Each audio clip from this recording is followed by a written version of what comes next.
Hey everybody, I'm Jimmy Dore from the Jimmy Dore Show, and I'm here to tell you about why I joined the Young Turks. It was because I was already a fan of the Young Turks, because I was interested in the news, and Cenk Uygur and the Young Turks, they were giving it to me straight, and they were framing the issues correctly. That's the beauty of the Young Turks. We don't have corporate overlords. We don't have to worry about offending our advertisers. That's why people like it. What people need is authenticity and honesty. That's what people are craving. And now they're taking the next step. If you haven't noticed, the Young Turks have gone into investigative journalism. Guess who had a reporter up in North Dakota? The Young Turks. Guess who sent reporters to Flint, Michigan? The Young Turks. Guess who sent them to East Chicago? The Young Turks. Guess who sent them to confront the DNC in Donna, Brazil? The Young Turks did it. We go to our foreign correspondent for the Syria news. He's in London. We're hiring at the Young Turks investigative reporters. We already hired Namiki Constant, Sean King, and we want to hire another set of reporters to go out and do real investigative journalism. I don't know if you know, investigative journalism has almost been outlawed in America. Used to be everybody did investigative journalism. We did so much in America, even Geraldo Rivera did some, but it costs money. So that's where you come in. Go to tytnetwork.com/go, and you can be part of the next story that's broken by a real investigative journalist at TYT Politics. Welcome to another episode of You Left Shit Out. I'm your host, Compton J. Here on this, Wednesday, October 19th with this video. I want to make sure I date it.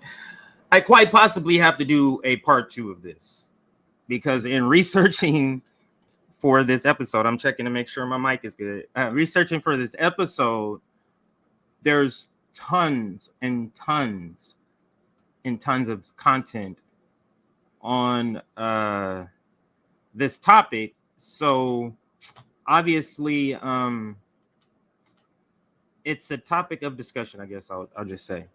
But yeah, I found a lot of footage, so I almost feel like I'm not going to be able to cover everything. Hey, I'm not going to be able to cover everything. So we'll see how it goes. We'll see how the conversation goes in the chat. Also, I expect this discussion, especially in the chat, to get maybe contentious at times if we have a diverse group, which typically we do, specifically when we're talking about Jimmy Dore. So the topic is Jimmy, but I wanted to zero in on the narrative that he essentially is the reason there can't be a broader coalition among some people.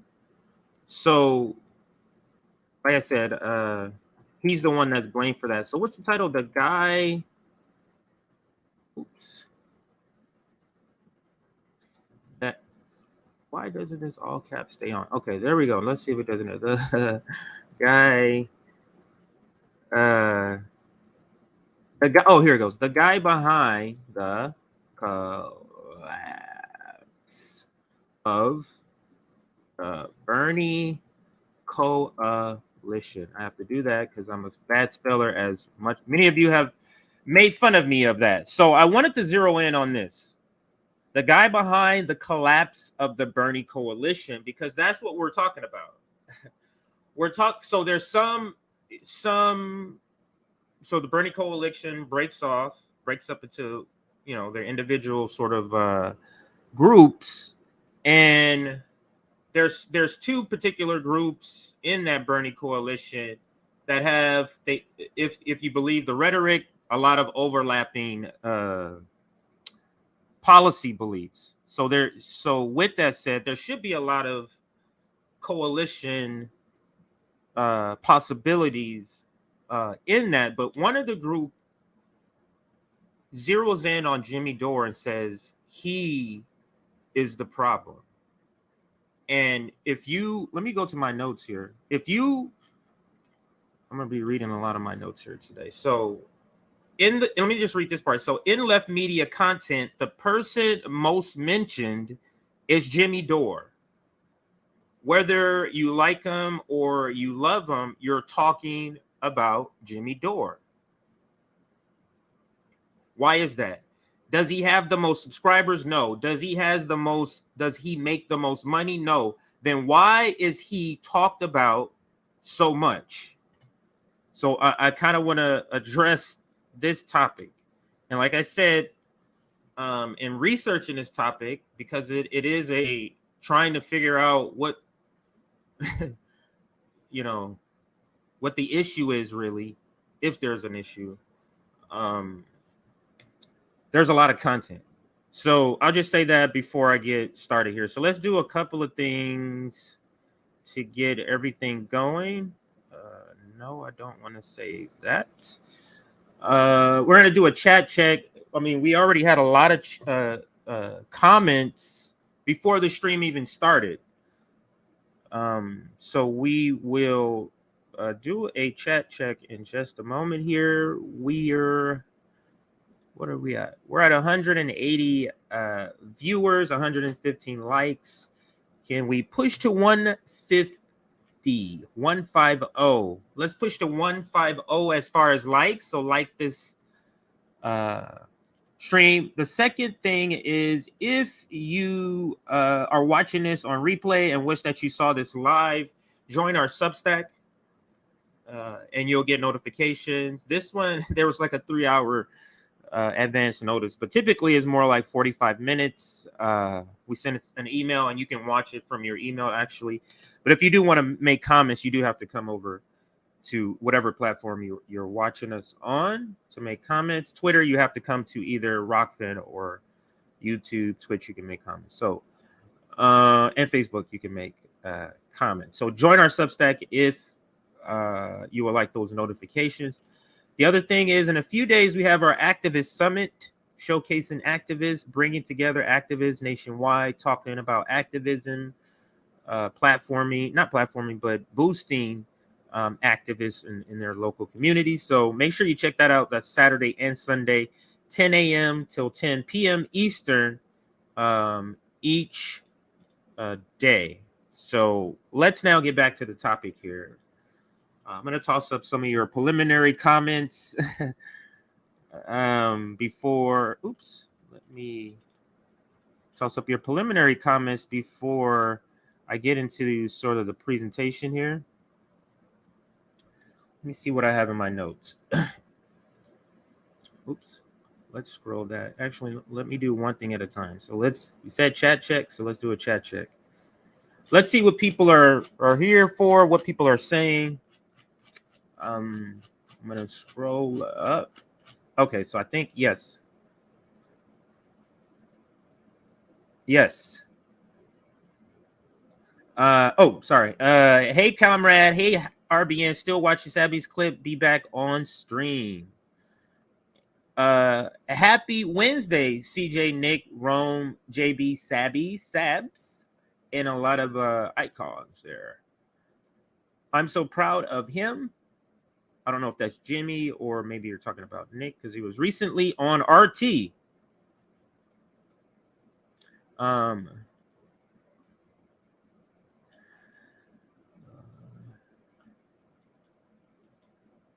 Talk about.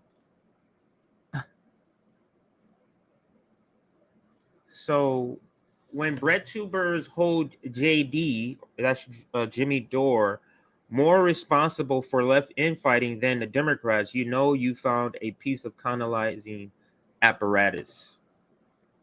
That is a very good comment. So let's continue. Let me see what this one. No one wanted the Bernie coalition to end, but it fundamentally had to end for us to start moving forward again.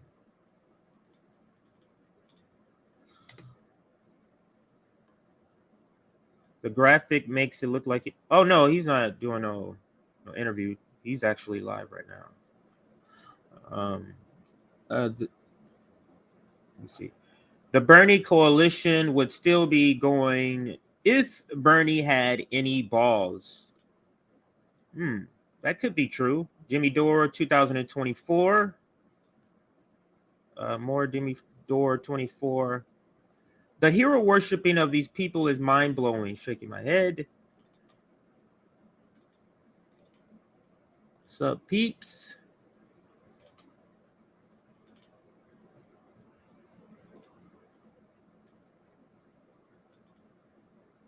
Let me put this one up. Jimmy is right on a lot of things, but Dore 24 really count me out, especially if Dore is running as a GOP. Yeah, I'm not. I mean, but is he? I mean, if he's running for any of the two parties, but again, we have to understand Jimmy Dore would be running specifically just to bring up topics. In no way does Jimmy Dore think he's going to reach the presidency. So he would only be running because he has a large platform. He would be able to get on media, whereas some people who may not be as well known has already sort of a celebrity stature. He would be able to do that. So he's just doing that to bring up the point that the two parties are terrible. Okay. So, but let's get back to some of the things I wrote down here.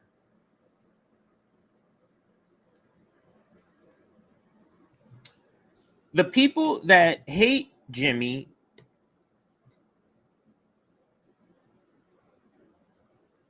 hate that so many people love him. That really, really bothers him. And my best example would be Jank. Why do they hate him so much? Is it because of his in-your-face sort of prickly Chicago-like demeanor? And I have a similar sort of abrasive demeanor at times. Is that the reason? So let's see if that's the reason, or let's examine if that's the reason. And I'm going to bring up this next video here. This will be our first video.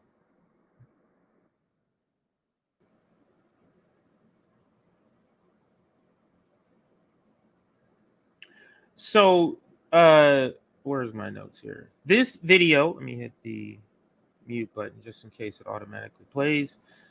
What's the difference now about Jimmy Dore's demeanor compared to what it was when all of them were friends?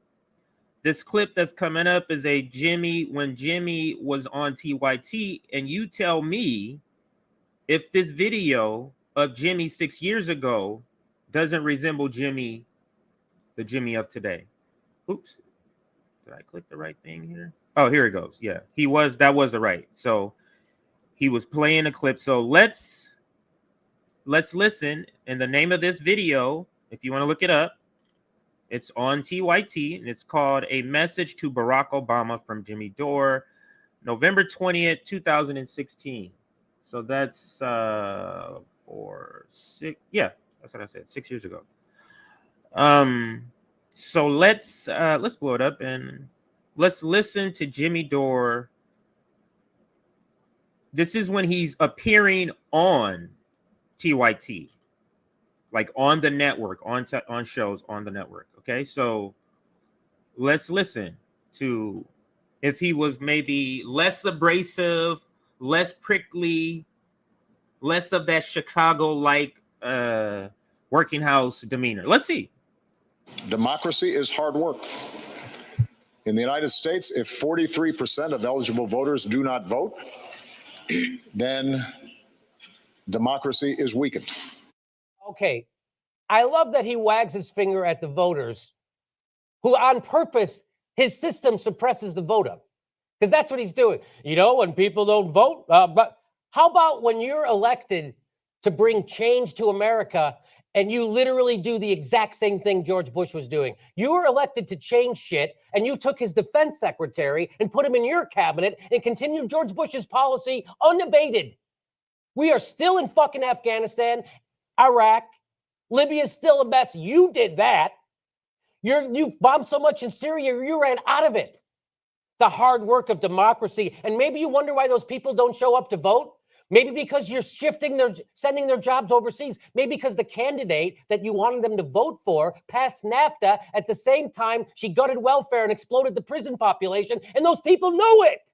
And they can't vote either, by the way. The ones that... Oh, by the way, all those people that Bill Clinton put in prison with this prison bill, they can't vote. You took their vote away. So you did it to yourself, but he wags his finger at them. Oh, it's the electorate's fault. Because we don't have a goddamn choice. There was no way to vote against Goldman Sachs. There was no way to vote against more war. There was no way to vote against Big Pharma or those motherfuckers cracking heads in North Dakota. There was no way to do that, Barack. That's why half the country stayed home, you corporate sellout. And you pretend like you don't know that? You don't know that your legislation has crushed your own people? Do you know that half the people in your own country are poor or in poverty? And you wonder why they don't come out to vote? Because they don't have because as Hillary Clinton is asking them to vote for her, they know she shipped their jobs to Mexico and undermined their unions. And when the teachers were getting their unions taken away in Wisconsin, you let it happen. You didn't put on that comfortable shoe. And when the Occupy Wall Street people were getting their heads cracked, you let Democratic mayors tell fucking union cops to go crack their heads from coast to coast. You did that, Barack Obama. And you wonder why half the country doesn't vote? Because they know no matter what they do, pieces of shit like you are going to turn your backs on them, which you did and you continue to fucking do. The world is burning.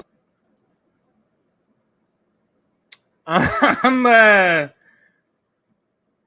mean, I haven't seen a video where Jimmy's this hyped up recently.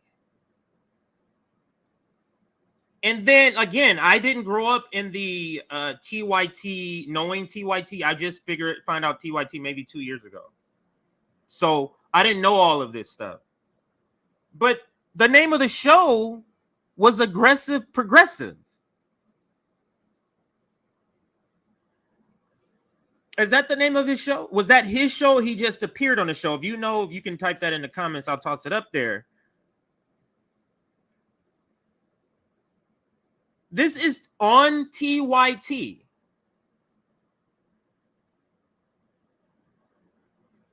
This is not on Jimmy Dore when he broke off or when he had a second channel. This is on TYT. The show was called, I think, Aggressive Progressive. Is that what it says right there? Yeah, it says aggressive right there on the screen. Let me take this caption off. You see it right here.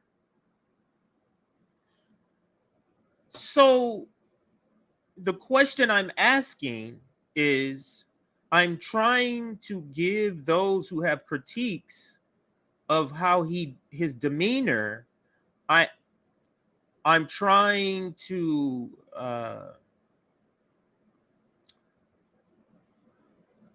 calibrate the conversation to see what's believable here. Because that Jimmy Dore is a younger Jimmy Dore, so he seems a little bit a notch higher than what he is now.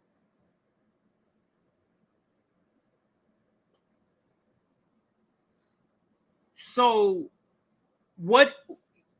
again, let me see if I have this written down in my notes.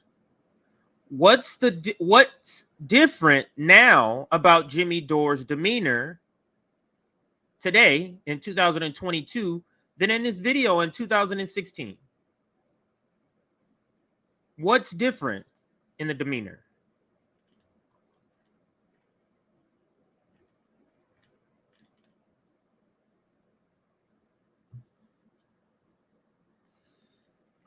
I mean, I think that's a very good question that needs to be answered, because this is just one clip. Literally, like I said, it was tons of footage. If I kept going down, I mean, it was just endless footage. That if I just typed in Jimmy Dore, what did I type in? Did I type in Jimmy Dore and Cenk? Oh yeah, Jimmy Dore and Cenk Uygur.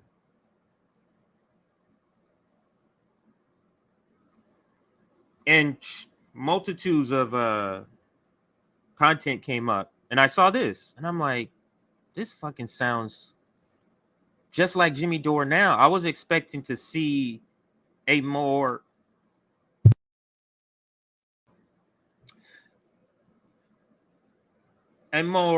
tapered and more toned back Jimmy Dore in those days, to say, look, he was normal back then, because all of you were fine. You can find footage of the Humanist Report, of Rational National, of Status Quo, all in conversation, talking great about Jimmy Dore during this time that you see that's on the video.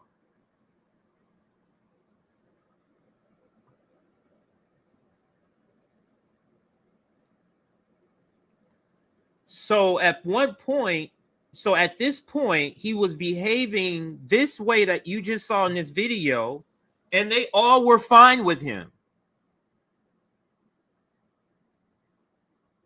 So then we have to ask ourselves the question, then what's different now?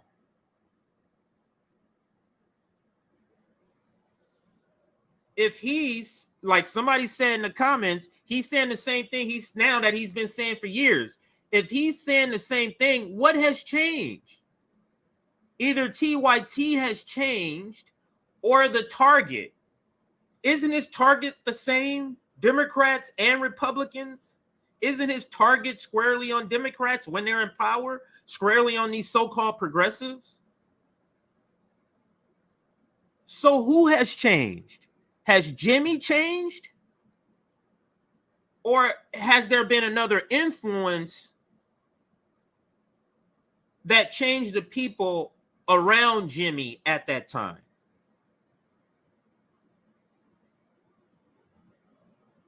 You get what I'm saying? If we're here, like all of them are here, and we're progressing left, what something anchors them here as he's still progressing left? Is that, or progressing? It doesn't have to be left. I just mean moving.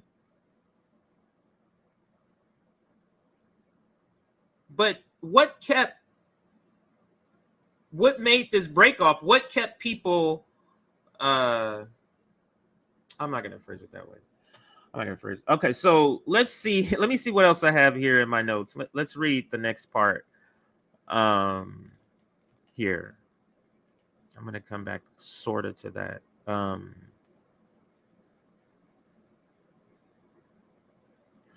So the last question I ask is it because of it? Why do they hate him? Is it because it's his in-your-face, prickly, Chicago-like demeanor? And I would say now the answer to that question is no.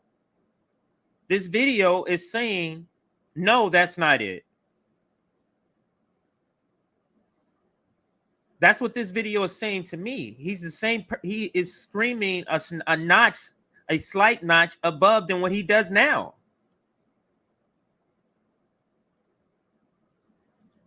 So then let's move to the next part, which is,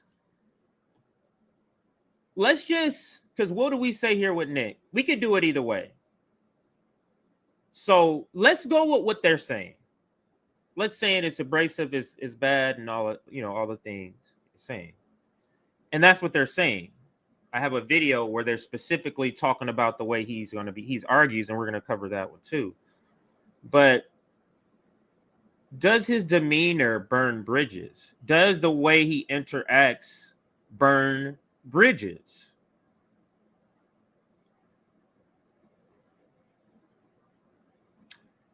Now, they would say yes. So again, we're going with their thinking. So yes, it burns bridges. My next question will be, bridges to where? Bridges to where?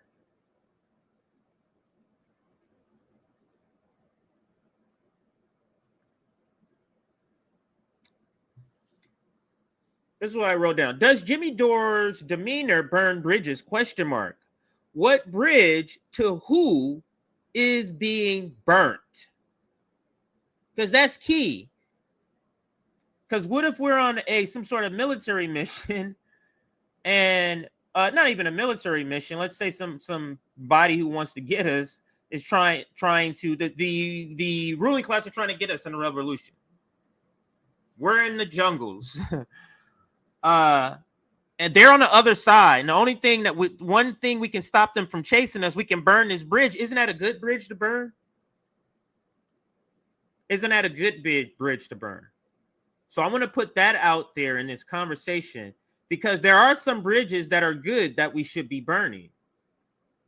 Specifically, RBN believes one bridge that we should be definitely burning. This is the bridge to the Democratic Party.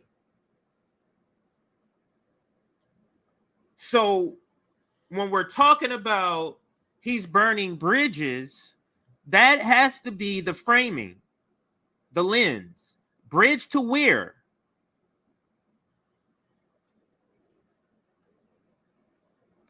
Let me see, where was I? Okay, right here. Is the bridge that is being burnt a bridge to the Democratic Party? Yes or no? Is the bridge being burnt a bridge to the media that supports the Democratic Party? Meaning, like, I'm burning a bridge between another media person, but that media person tells people to go and support the Democratic Party. You see, it's by way through this media person, it's the same thing. Back to the Democratic Party. So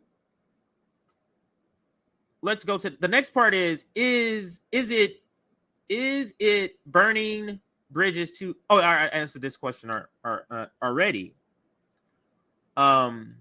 There are bridges that we do want to burn, and specifically any bridge to the Democratic Party. So ask yourself, so now let me go to this question, burning bridges. It was a second. Okay, it was down here. So let's ask yourself this. Let's say let's say Jimmy Dore does not exist. Right? Let's say Jimmy Dore. Where am I here? Jimmy Dore does not exist. What would we collaborate on with these people who are saying he's preventing some sort of coalitioning or some sort of building back up the part of the Bernie coalition?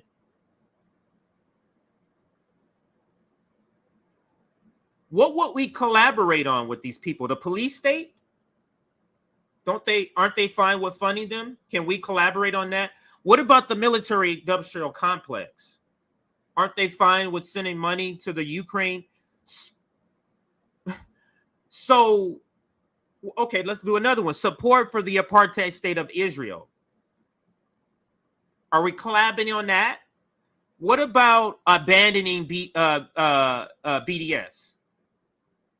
Is that something we're collaborating on? What would we collab on other than supporting the Democratic Party? What would be the collaboration?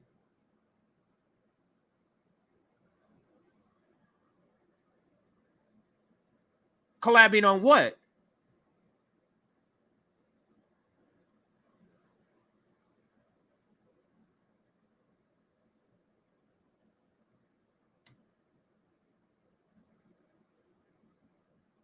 So I'm trying to say is it really Jimmy Dore's, and this is the other part I want. Okay, so this is the part, okay, right here. Is it really Jimmy Dore's attitude, or is it really his staunch opposition to the Democratic Party?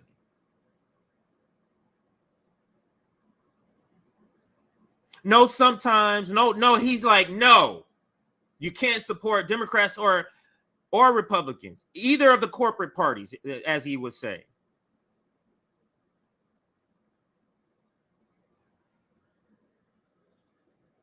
So, because the only collaboration that these people are talking about is having a collaboration to elect progressive Democrats, i.e. Nina Turner, and you see the results of people giving up on that strategy. So it could be a distinct anger for him because he's staunchly against the Democratic Party.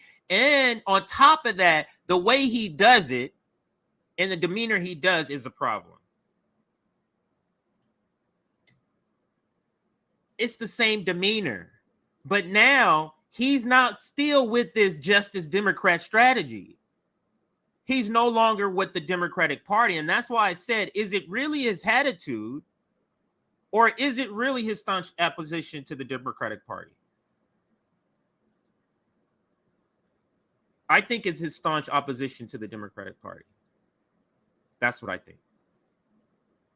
And we're going to take a look at a couple of videos. And we're going to probably start with the main, or go with the main video first, because it's like 20 minutes. But lots of good information that you're going to want to stick around to see, especially since there's a conversation between Nominky Kuntz, Emma, and Sam. Yeah.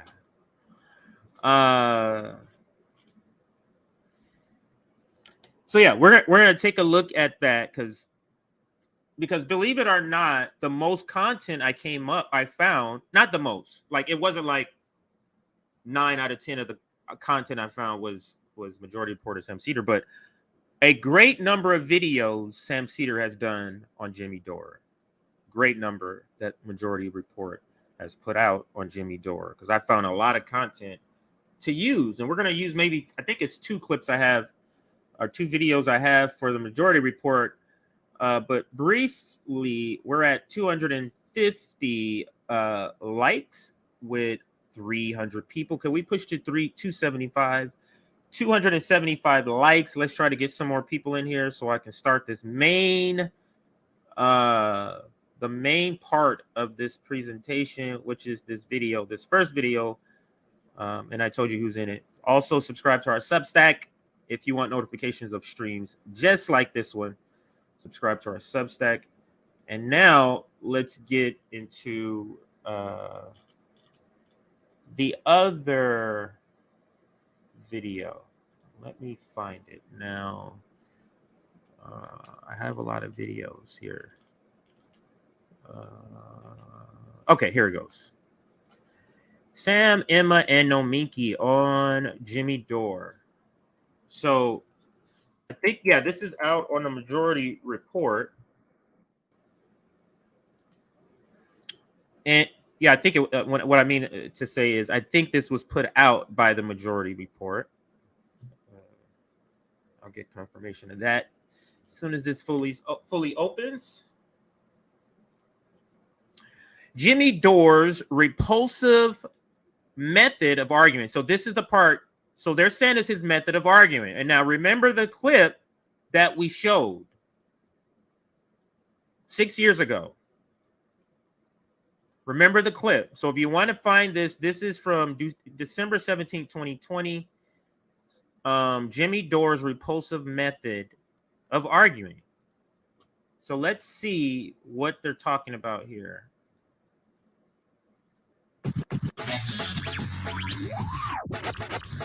Overall, I think pressure on politicians is good. If the important thing is that it, from my perspective, that the good faith, like what is the agenda in pressuring the politicians? And at the end of the day, YouTube views isn't sufficient. well, it's not even just YouTube views. I mean, put that aside for a moment. Like, you know, but there is that is a. Let's go back and answer the question. Because like we always say, we can do this either way. Sufficient. Well, it's not even just YouTube views. Well, let me go back a little more. From my perspective, that the good faith, like what is the agenda in pressuring the politicians? And at the end of the day, YouTube views isn't sufficient. well, What is the agenda in pressuring politicians? Like, what is your motive? Let's say we're talking about forced to vote. Let's say my motive is I want to make Nancy Pelosi look bad. Let's say that's the motive for forced to vote. Now, let's say a different person has a motive for forced to vote, which is some sort of political tactic, right? What's the difference? What's the difference? In the same way that the protester who called out AOC a coward, what's the difference who he supported? Does she support militarism or not? But let it play more, and then I'm going to get more into this point that I'm making here. So let's let it play a little bit more.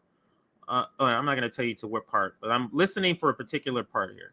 Well, it's not even just YouTube views. I mean, but put that aside for a moment. Like, but there is that is always what I want to add here is let's say if it was YouTube views.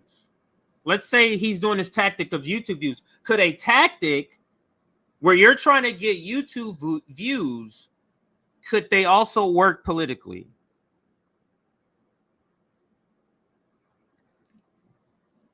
What I'm saying, are they mutually, do they have to be excluded? What if that was the reason why Jimmy was doing it, for clicks? But isn't the strategy good? The strategy is in the DSA handbook. So let's say he was doing it for views. How does that change the strategy being a good strategy? How does it change that? And why we go back to force the vote is because force the vote crystallized that elected progressives are not able to see once in a lifetime moments where they can apply pressure. And they're sitting back going, hey, there's a comet coming. One of those that comes every, several years. There's a comet coming. Why don't we go ahead and get our camera here?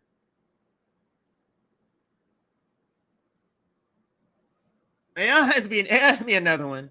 Really, when? So to me, that's the real bottom line of force the vote, is that when are you going to have an opportunity like this again? That alone, to me, makes that the reason you should have executed force the vote. Is an incentive, I think, for everybody on this platform, for some maybe more than others, but we all respond to that on some level. Like, nobody likes to be, and that's also why she responded, by the way. Let's just be very clear. Right. Like, he wouldn't have responded if he had 1,000 YouTube followers. Correct. And but I think what's becoming clear, and what is clear with Jimmy Dore in particular, is that this is not about pressuring politicians to do something. This is not about a long-term strategy to empower the most progressive forces in the Democratic Party to get real change. This is about him trying to prove, and it's an easy thing to do, at least in terms of what his requirements for proof are, him trying to prove that they're all frauds. And that really the only true person out there is him. Or the guy who took us. He's meshing two things together. That the politicians are all frauds. So I don't know. Let's see. Maybe you wouldn't use those words, but what do you call a person who says, if you get me elected, I'm going to do A, B, and C? And then that person gets elected and says, I'm not doing A, B, and C. What do you call that person? So Jimmy chooses to call them frauds. And I think that's what he's referring to when he says, if they're all frauds. Now, and then he says, now he's reverting back to, in the commentary world, saying the second part of that comment, and he's the only voice. He is there another voice at the time, or in this TYT sphere of people? Is there any other voice other than Jimmy Dore who's saying don't support the Democratic Party?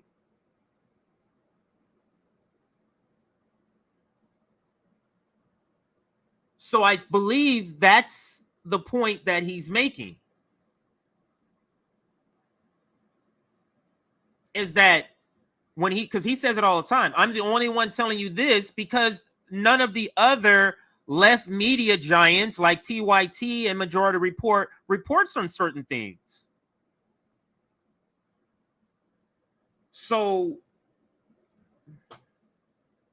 let's continue and listen.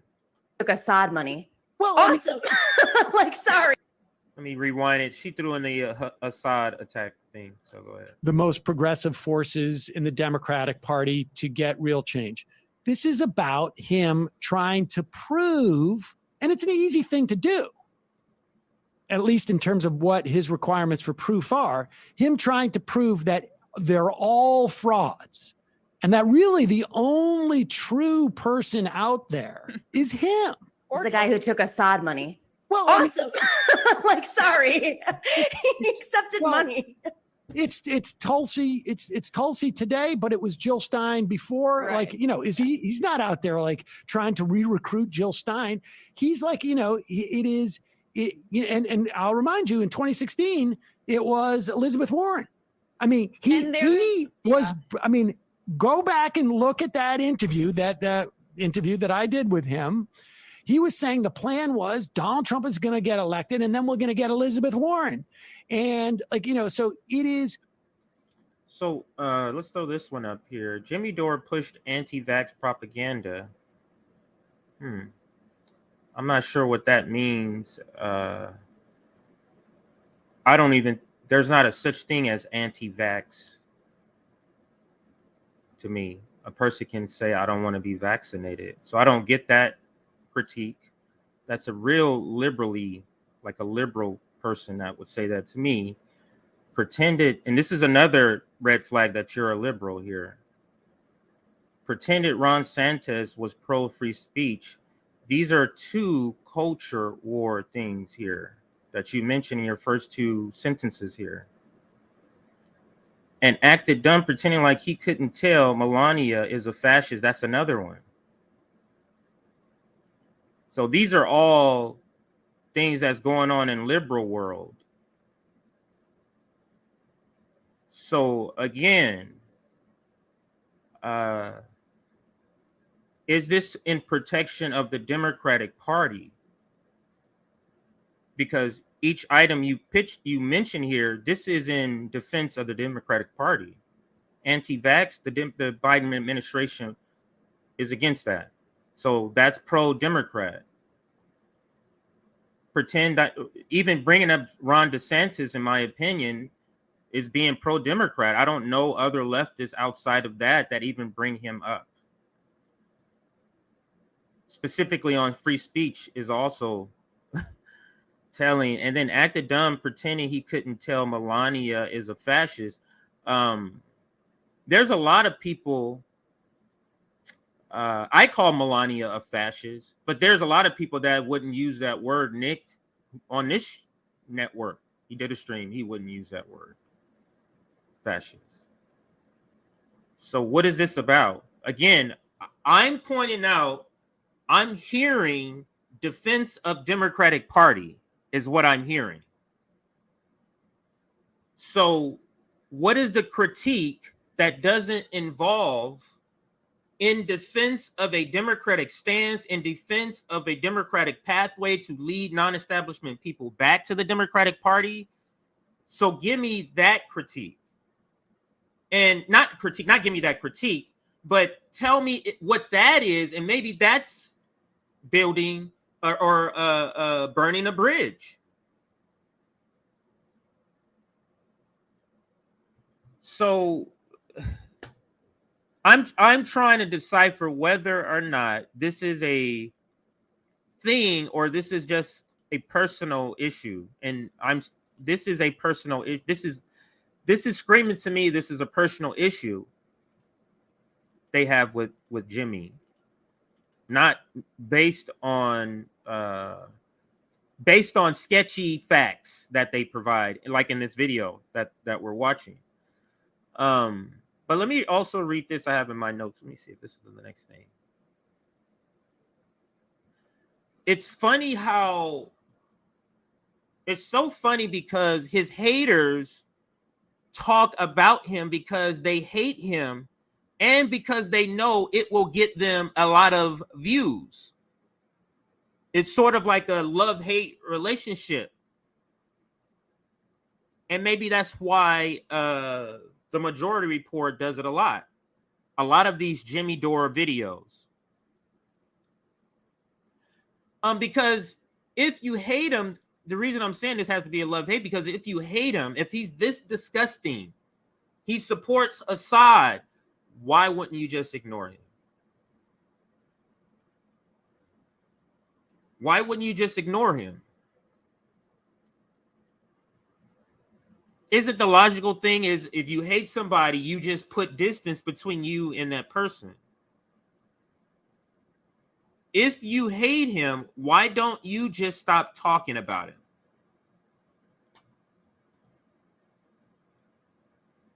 Because it goes beyond that to me. He's still talking about it's a signaling that we are attacking the guy that's telling people not to vote Democrats in any circumstance. And we are attacking that guy in defense of the Democratic Party.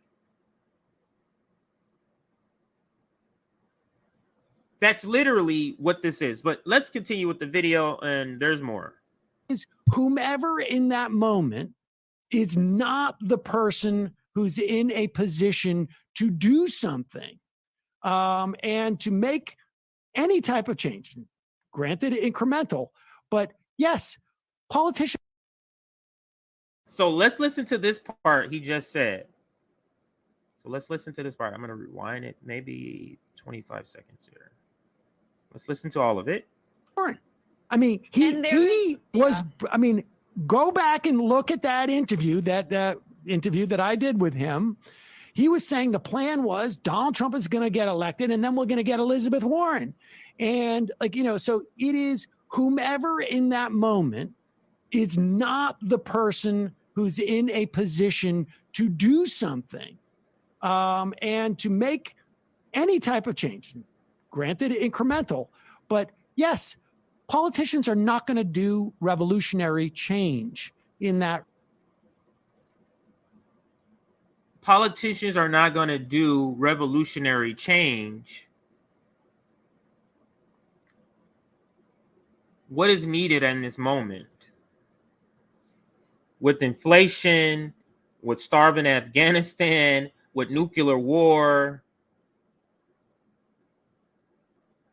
with income, with the highest disparity of income and equality, with homelessness.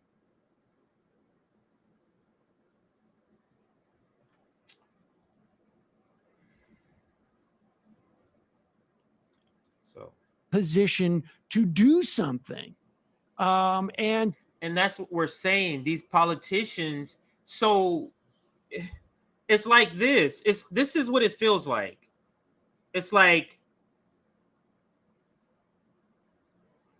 a patient comes in with a gunshot wound, and you're saying to be fine with them putting a Band-Aid on a cut on their finger.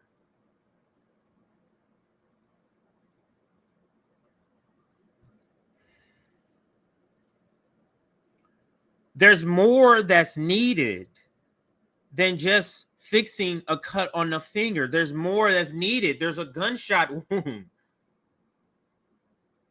There's all of this stuff happening. We can't just go by these sort of on the fringe help, on the fringe changes. More is needed. Let's continue. And to make any type of change, granted incremental, but yes, politicians are not going to do revolutionary change in that regard. They can't. Our system is not such that they can. And there's a resentment towards Ocasio-Cortez for engaging in politics that isn't strictly class reductionist politics, where she'll talk about issues of sexism and issues of racism that I don't think are the politics that Dore chooses to engage in. What he cares most about is AOC owning Pelosi, owns, rips into, that kind of stuff, which isn't about building power. Well, he was attacking her, like I say. What do you need to build power if you have power? What building do you need to do? You have power right now that you don't use. So what is meant by building power in this context? But I'm going to pause it and read a couple of super chats here. One, no, Minky ran against AOC endorsed candidate. That's why she's on a hiatus. And I think she's in, is she in Haiti or can't remember. She's somewhere, but she went right after the whole debacle with her candidacy. Thank you for the super chat. And I got another one here. Oh, same person. The damage Justice Dems did is immense. Professional managerial types think there is more money to be milked from the grifting tea. The working class is checked out. And that's essentially what I was just saying here. Thank you for the super chat again. Yeah, I'm not sure if that would happen, but where is that at? I thought I saw something else I wanted to throw up here. But anyway, let's continue. I saw the comment about glasses. I'm not going to put that up. Before she came into office. Yeah. In 2018, in 2018, when just during the general election, she was asked a question by, I think it was Chris Cuomo or somebody on CNN, like, should Andrew Cuomo be the governor? And she was like, in the general election, yeah, people should go out and vote for Andrew Cuomo. And she called AOC. So this is the critique.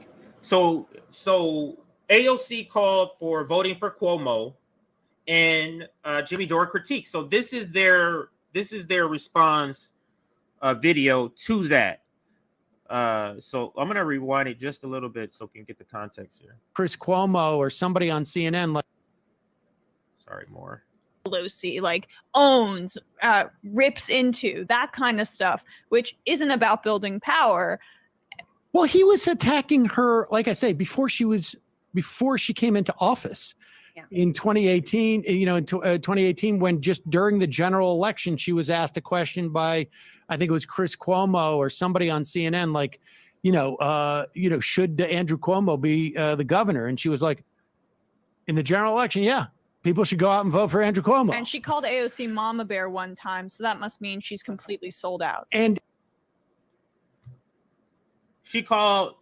let me ask the audience, if she called Nancy Bear Mama Bear, if she called Nancy Pelosi Mama Bear once, do you consider, is that the only thing you need to know about her selling out? Do you consider that selling out? Because Emma is saying that's ridiculous just because she called her that once.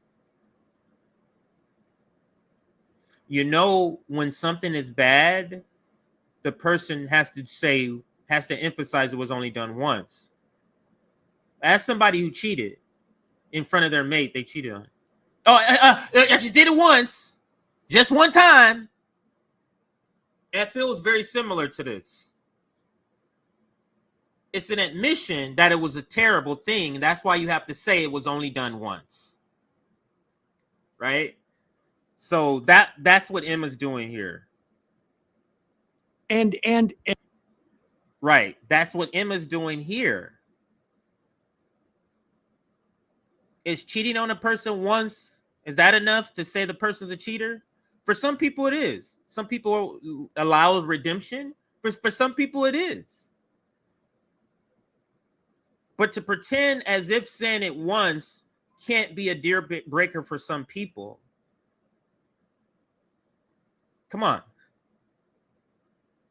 I mean, I just can't imagine. I don't want to give that. About building power.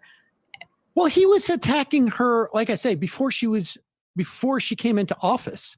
Yeah. In 2018, in 2018, when just during the general election, she was asked a question by, I think it was Chris Cuomo or somebody on CNN, like, should Andrew Cuomo be the governor? And she was like, in the general election, yeah, People should go out and vote for Andrew Cuomo. And she called AOC Mama Bear one time, so that must mean she's completely sold out. And also we did a video on that because I've just seen this because people have like posted it now. And I will say that like at the time we're like, you know what, you want Cuomo in there instead of a Republican because we could get you could make it harder for him to veto things as opposed to a Republican would just come out and do it.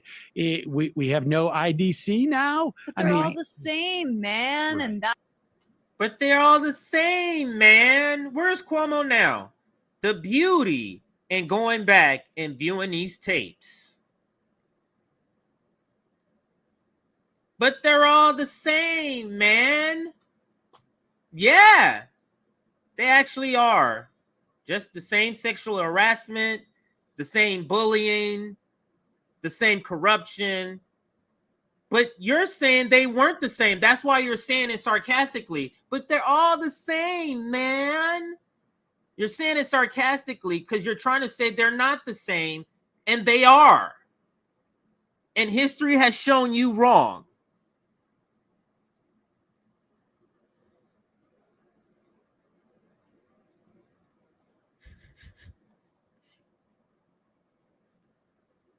So let's continue. Veto things as opposed to a Republican would just come out and do it. We have no IDC now. But they're all the same, man. Right. And that's the politics. It's all worth it. All of that's worth it. He just killed a bunch of people in nursing homes. That's all. It's all worth it, right? The trade-off. You see the trade-off with the professional managerial class? Somebody's getting sold out. In this instance, grandma and great-grandma got sold out here. But they're all the same, man. Signs immunity for nursing home owners.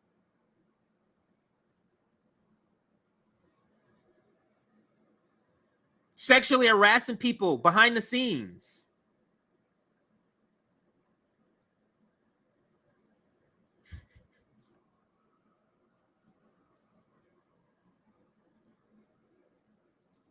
That he wants to engage in. I I think know where to go from there, though. But go ahead, Naomi. With that, it's interesting. I think this is about something actually bigger. So there's the Jimmy Dore issue, which is fueled by anything from having an agenda, clickbait, and really like making left commentary frankly cheap because it's not nuanced and it's not sophisticated and it's not like he has a background in political theory.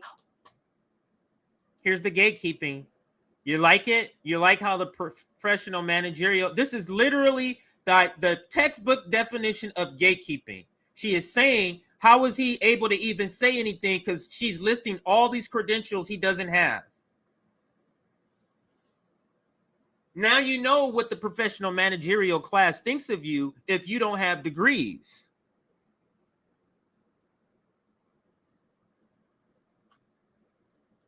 Those workers that tried to put together Force the Vote, does anybody have a college degree over there? Fuck that shit then. What degree do you have to be putting on Force the Vote, Jimmy? It's so absurd. But let's continue with Nomiki is, I mean, out of these three, she is the worst in her takes. Let's listen. From having an agenda, clickbait, and really like making left commentary frankly cheap because it's not nuanced and it's not sophisticated and it's not like he has a background in political theory or organizing or frankly any politics. It is literally he just doesn't read. He doesn't read anything except Right. he thinks, honestly, I mean, that's what it comes down to. It's emotion. You don't need to have any of that background. You can just go and read. There's a lot of stuff you could. It's just emotion. I want to pause here because let's go to some notes I have here. So then if Jimmy is this terrible person like they're describing, and not just them, but the James, the Annas, this terrible person, right? This is the question. Why do so many people like this guy? Fuck.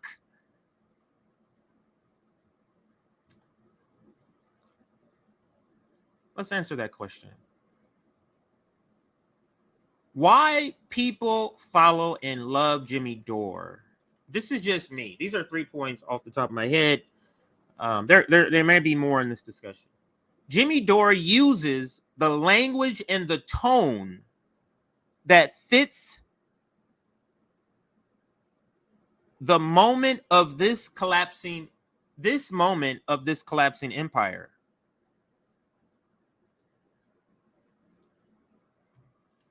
It's like if your boat is sinking and you're just going about your day. Hey guys, get in line. Come on, it's lunchtime. You have to do, like, you're just trying to you're trying to stay in these boundaries of electoralism to maneuver around to get the the crumbs while the ship is sinking. So what Jimmy speaks to, his tone and the language, he's speaking to the moment. It fits the moment. We're at a nuclear war. It fits the moment. Pandemic, it fits the moment. So this is the uptick in Jimmy Dore. Now, whether his solutions are the solutions you would get, but the reason why people tune into him, because he doesn't just go, oh, yeah, Obama dropped bombs. Oh, this fucker dropped bombs on 90% civilians. Emotion. It's what's adequate for what is being said for the collapsing empire. So to me, that's a lot of reason why a lot of people like him, along with some of the things he says. So Jimmy Dore uses the language and tone of the working class, and that's another key part. So it fits what's happening. But the get the fuck out of here kind of thing, he speaks in very working class sort of tones. So without all of these words that comes with degrees that Nomiki was just covering.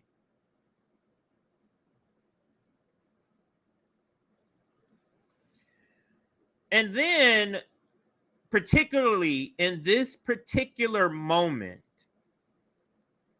Jimmy Dore is staunchly against the Democratic Party. And that is also appealing to people. Have you looked at the poll numbers? I'm sure you have. You did a stream on it. So let's get back to the video. You can read online 100%. and educate yourself.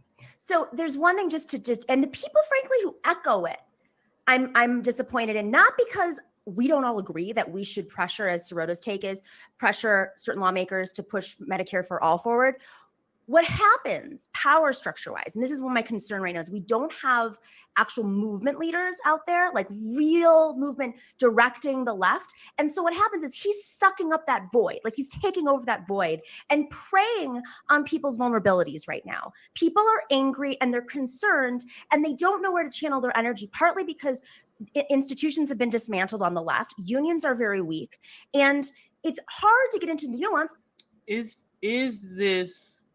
this about the Democratic Party, or is this about how he argues? Can you make a distinction in what, because they're in defense of the Democratic Party.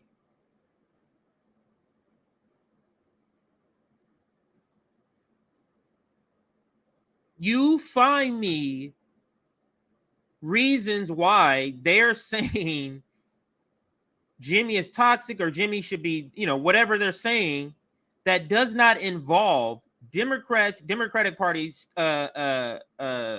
policy, Democratic Party voting. They're trying to sheep herd non-establishment left to the Democratic Party, and Jimmy Dore is trying to do the opposite with more success, i.e. Nina Turner.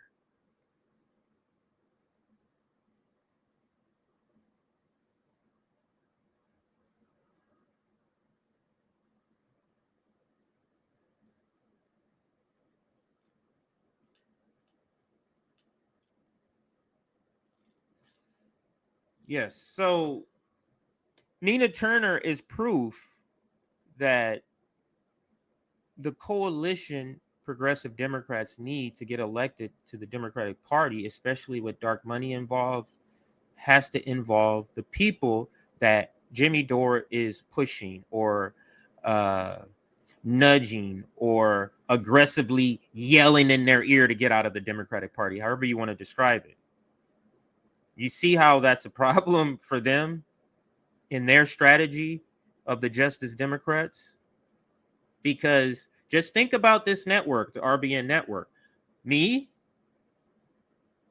JB, Nick, Sabby, not Rome because he didn't vote.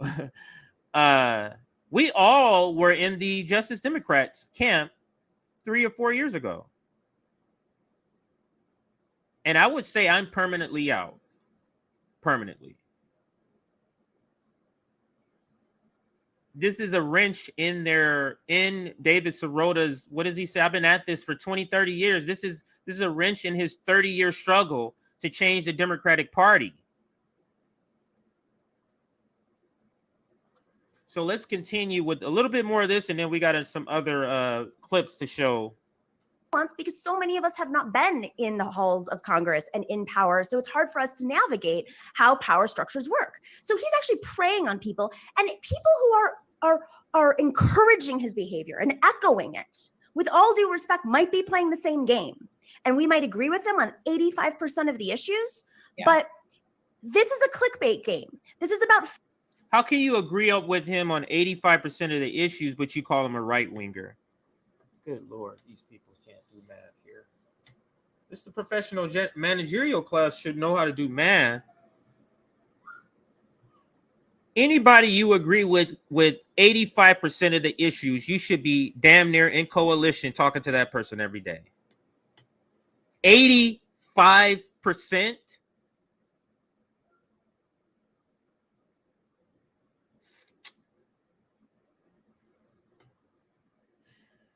Let's continue. Encouraging his behavior and echoing it, with all due respect, might be playing the same game. And we might agree with him on 85% of the issues, but this is a clickbait game. This is about fame. There are hosts on air who want to make change. I think all of us are really concerned about educating our audience and bringing on informed people to help us understand everything, issues, and how to move through and push for these change. And then there are hosts who want to be multimillionaires and famous. And, let's just make those lines. What is the real story of January 6th? It's so funny and weird that she makes this point about money. First off, it's funny and weird that any of them make a point about making money. Any of the top ones, any of them. Like, it doesn't make any sense that they're making this point.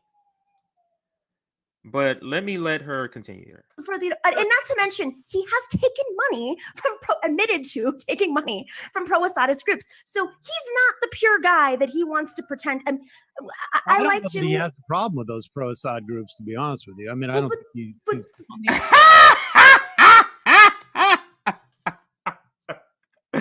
She keeps trying to push this as a smear, and then Sam is like, nobody really has a problem with those groups.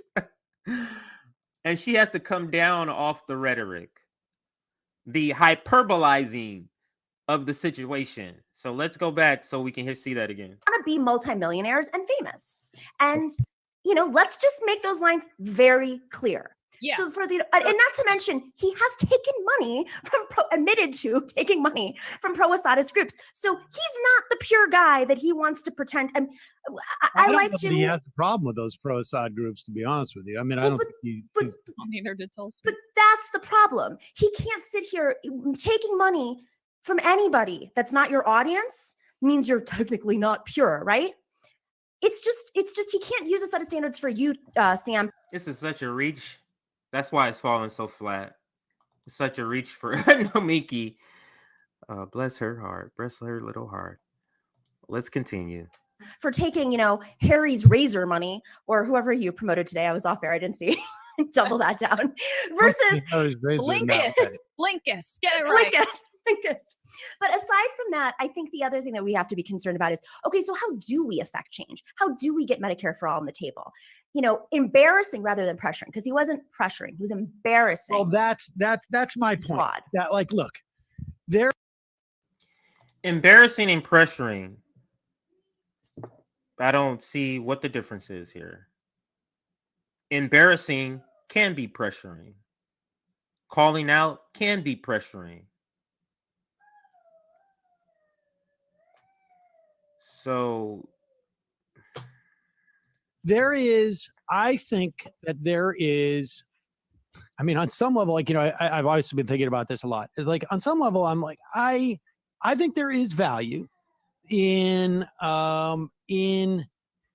his making a racket to a certain extent, because I think there is an element where, you know, let's say the squad or whomever we're talking about in terms of progressives, I think it's good for them to feel the pressure. I think it's also good for the leadership to see that they're getting pressure from their people, because, like, on some level, right, these are their constituencies. And politicians know, like, if your constituencies are starting to act up, you're going to come to me for an ask. And that means I'm going to have to deliver, because these people's backs are against the wall. So I think that, to a certain extent, you know, like, I haven't sort of weighed in on the whole Twitter thing so much, on Twitter itself, you know, because I also think, like, I think this is, because you have 1 million people following you. That's why. Because No, you no, can just go on air and make the argument. well, no, but I'll make the argument here. But I think that it's like, in some weird way, Twitter is in some ways more public. In some ways. all right, I'm going to hold their point here because there is another video. Let me see. Now, I'm just showing you this video to show that they were fine with Jimmy. So I showed you the clip earlier where Jimmy was just as in your face, just as I don't know how sort of in your face, prickly, abrasive video. So we saw the video where he was like that 6 years ago, back in 2016. Now, just to prove that they were also fine with him. It wasn't just like he was just appearing, you know, having the show and they were letting him go buck wild and they wasn't friends or cool with him. Here is Jank and Jimmy together talking about a book that Jimmy wrote. So let's listen. This is strictly on just proving the point that he was behaving the way he was in the video I showed you, and they were friends. So is it his demeanor, or is it him being staunchly against the Democratic Party, which they want to sheep herd back? We now have perhaps the most esteemed guest we've ever had on TYT interviews, the legendary Jimmy effing Dore. Hey, thanks for having me on, Jenks. Fantastic. Funniest man on the planet is right here, right in Rebel headquarters. You know, I'm not going to argue with you. All right. I'm not going to argue with you whatsoever. I am pretty funny. It's true. What people don't know about me, can I tell people what they don't know about me? No, of course you can. Yeah. Is that I come from a big family, right? So I come from, there's 12 kids in my family, which that's true. And you go, well, you learn, people always say to me, well, you learn a lot about life growing up in a big family. And you do. I think the biggest thing I learned is I'm easily replaced, right? Like, I knew if I died, it wasn't going to put a big dent in their plans. You know, can't imagine my mom sitting around, oh no, Jimmy's dead. What am I going to do now with just the fucking 11 of you? Oh, how do you fill the empty 1/12 of your heart? So I'm pretty good at knowing when people aren't into me. And that's why I called the book, Your Country is Just Not That Into You, right? And it's because it's kind of funny right away. Yeah. And it's a takeoff on that book that Greg Barrett wrote. And in it, I talk about how the people who George Carlin called the owner class, how they don't really give a shit about us, right? And how they give us pretend choice in politicians. And a perfect example I like to give is the last election was Mitt Romney against Barack Obama, right? And it was an important election, Jenk, you remember, because if Mitt Romney would have won, we would have got Romney. Rome is here, so let's give him the proper introduction, then we'll get back. What's up, Rome? Man, what's good, man? I'm just watching this. I'm sitting back, I'm smoking. I'm like, man, this some bullshit, boy. Yeah. I'm talking about Sam and Emma, I'm just like, dog, this can't be this can't be real. But what's good, people? Hope y'all having a good time, good stream. It is a good ass stream. I had to hop on this motherfucker myself because Yeah, if we're y'all gonna get had back to that video. too, yeah, I We're couldn't gonna get back to that video. Don't worry. I'm just showing people how they all were cool, and if like they were fine. They was very chummy, and right here in this video. Oh, let me put it back up. People don't understand the damage that these people are doing to the mind, to the future. You know, when they have these people sitting on the fence, like it's not. People think that these just be like Twitter spats and online back and forth between personalities and podcast programs. No, we are we are fighting for education here on all levels, and you know, these people are dangerous. This white man is dangerous to a lot of movements. But you can go ahead. Yeah, I'm glad you joined because you're not necessarily the biggest fan. I mean, I'm not either, but you're not necessarily the biggest rah-rah fan of Jimmy Dore. No, but I don't think you necessarily you don't not watch him because he uses profanity or he's too aggressive. I don't think that's what turns you off. And I showed earlier, I don't know if you was watching earlier, I showed earlier a video of when he was on TYT and he was yelling the same way that he is now. So let me play one more minute of this and then I'm going to get back to the other video. Let me play one more minute just letting you guys know they were all fine beforehand. So I'll let maybe 60 more seconds play. Omnicare, but Barack Obama won, so we got Romneycare. So you see how we get a choice. Wait a minute. So this is what's in the book, and that's why I'm here, to sell books, not to make friends. And okay, so there's a million things I want to talk to you about. Let's start with your parents. Can I just read from the book for a second because ask about my parents. Go ahead. Okay, so because Rupert Murdoch. Okay, right. Yeah, he recently just made a bid to buy Time Warner, right, which is his last main competitor, right? Because he already owns a lot. There's 5 guys who own all the media, and I know that because Muted. Mike. I'm sorry, I can stop right here. It's literally just to show you the difference, or to illustrate that these two people who right now, are in the midst of battling between each other were friends back in the day. Now let me go to this next one. And she gets mad on this one. This is Sam and Emma, and they're talking about Jimmy Dore critiquing AOC, and I think this is Cuomo. Let me see if I don't think this is the same video I played earlier. And now the reason I want to go ahead. You know how much of a hypocrite Sam is. He's saying, I agree with the strategy of, being somewhat up against politicians because they do have to deliver, right? So who else is it with a platform that's holding these politicians feet to the fire besides the people that you constantly attack or block on Twitter or whatever social program, social media, whatever, nigga, you know what the fuck I'm getting at. But I completely these people are serious. These people aren't serious, and they know, us calling out these politicians will not only hurt their favorite politicians, but it will hurt their program at the same time. They just had Ilhan Omar on their channel, and somebody had pointed out they only got like 11,000, 12,000 views on that, but it's not even about, like, it's about having class consciousness. And we always remind you guys, the rich always have class consciousness and they always side with their people. So this is what's happening. They're siding with their people. They're siding with the politicians because the politicians put them in a position to be at where they are at now. Now Sam hold keys to go on in MSNBC whenever he feel like it, just to play the role of, I can reach out to the farther right or whatever the fuck they say their strategies is or are nowadays.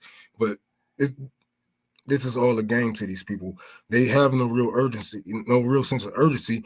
Emma grew up rich. like, how can you even take anything that she says serious? You can't. She has nothing that she can relate to. She didn't have to go struggle and strive. Her mother didn't have to work those 2 or 3 jobs. She didn't have to go and beg for money on the street or be a sex worker just to make ends meet. So I wouldn't even, you know. But I'm just saying, like, I'm happy to have RBN because this right here, man. It's We gotta heated. put back on this shit, dog. They playing with people's minds, bro. When you get in people's minds, it's a whole different ball game. You can damn near control them. They start to make bot farms for you, and you didn't even ask, right? And then you start to grow an army around you, as we can see. AOC and Sam Cedar has done. They got their trolls. They got their They people. got a lot of people around them. Yeah. Yeah. Let's listen to this. Jimmy Dore, Jank Uger and TYT sold out to. This is him on Status Quo. I've been a one-man TYT demolition crew recently. I'm not gonna lie, I've loved every minute of it. And I wanted to mention, you know, to TYT and Jank's credit, back in the day, I don't know if Bernie's 2016, whatever that is now, the revolution, the progressive awakening, I don't know if it would have taken off the way it did without TYT, progressive media, independent media. TYT, woke a lot of people up or introduced Bernie and progressive policies to a lot of people. So when I see, this tweet today, it's like in a row of other terrible tweets and takes. Jank Uger, my former boss there, I'm proud that TYT is not in any camp. We point out, you see how the OGs always try to get flowers for what they did and not what they're doing now. So look, we all give you your props. We even give Bernie his props. Tulsi, her props for driving people further left or wherever the fuck it is. It depends on you to take that fork in the road when you need it, right? So we still give them props for what they have done and the eyes that they have opened up. But what have you have done with that massive platform, with these millions and millions and millions of dollars, right? What have you done to better the people, the proletarian, to push socialism? You guys, Cenk Uygur just said he didn't care what Marx has said. The people should be stripped of their arms. So are they moving further to the left or are they moving further to the right? And do they deserve criticism for what they are doing now or praise for what they did back in the days? It's easy to look back and say, damn, I did all of that. Right. Okay, nigga, but you a bum now. The people don't love you now. And the people don't love you because you ain't moved with the people. We all moved to the left. We all moved to the left. Most of us. The people with the platform, they stayed where they are at because they know that's what benefits them. They know if they was to take it further they have people like, oh no, don't revolution. Ooh, they said the R word. Yeah. Yeah. You don't want to hear that. You will never hear that. Yeah, the people on Wall Street do not want to be hearing that on no TYT. They do not. And I think I have a video where it's this video. Yeah, let's listen where I think Jimmy talks about how he was told when Jank got all that money, all of a sudden everything changed. They have to start wearing jackets and all this stuff. He's going to talk about it right here. So let's listen. BS of Democrats and Republicans. We point out absurdities of those in the extreme left that weirdly have become obsessed with defending Russia. The establishment lies incessantly to protect the status quo, and Trump is a lunatic. I used to call them a coked out version of MSNBC, but now they're just MSNBC because extreme left, that's the kind of language you hear on cable news. The radical left, far left, the extreme left. And I don't know if for 5 years, 80% of your stuff has been loser Donald and tyrannical Donald, I would say you are in a camp. Come on, Jordan, for Cenk Uygur to try to pretend that he hasn't chosen a side? Are you fucking kidding me? The guy's if you didn't vote for Hillary, I was called every name in the book at the Young Turks on air because I wouldn't vote for Hillary. You're telling me that guy didn't pick a side? Are you shitting me? The guy, he is Mr. Partisan. He's tweeting out things about today. He tweeted out about how the Republicans are committed to starting violence. And if you don't think this, you're a dupe. And he's just as big a partisan hack as there could ever possibly be. The reason why me and all my friends who worked for the Young Turks stopped watching the Young Turks in 2016 was because he became just another arm of the Clinton campaign. That it was discussed. Loser Donald doing 55 minutes out of an hour show shitting on Donald Trump, and you're telling me that you're somehow independent, that you're calling fastball, you're calling. So he's making a reference, Rome, to when TYT began to pivot. So this is the question I asked earlier: is it that Jimmy changed, or did they change? Did somebody else become to be different? They just hate that somebody was so close, called them out for it. This is all it is, and they also need a distraction, a boogeyman, a tooth fairy, whatever it is, right? They need something to get these people's minds off of what's really going on.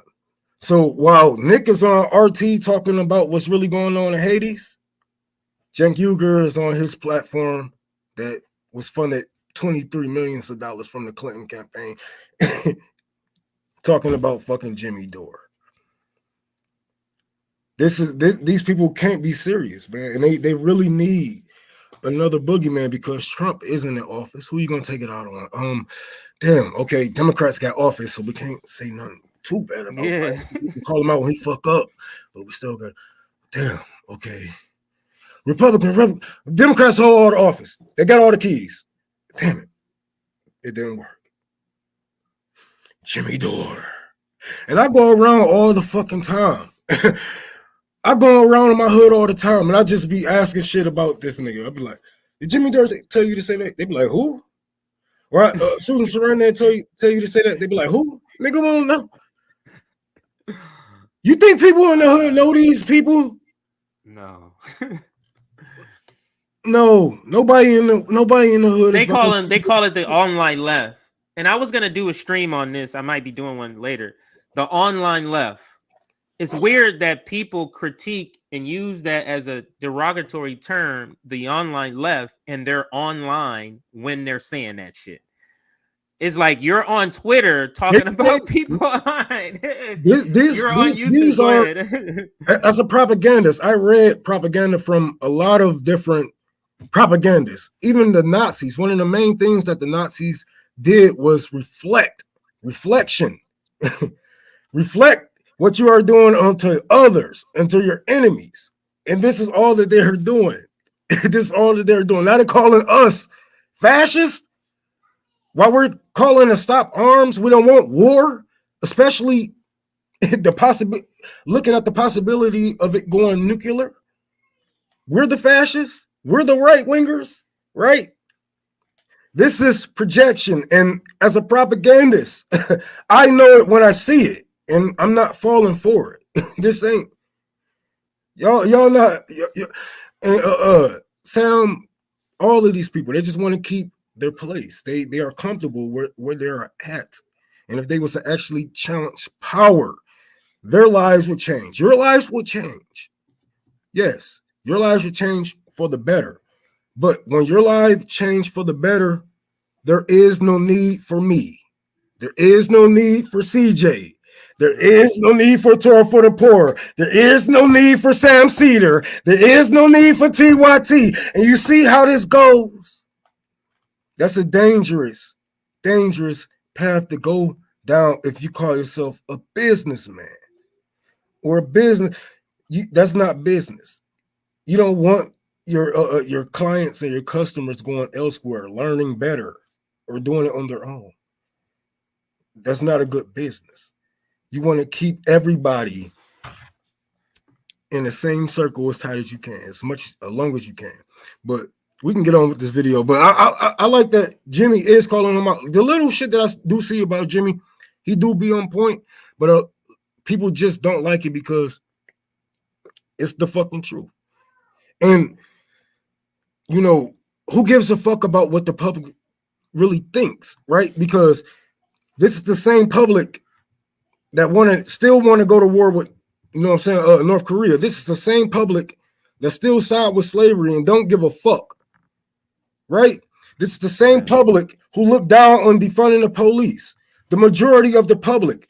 Who gives a fuck about what the public has to think? This public is racist. You motherfuckers are racist, dude. Why would I give a fuck about what the public? Let's get what our people need.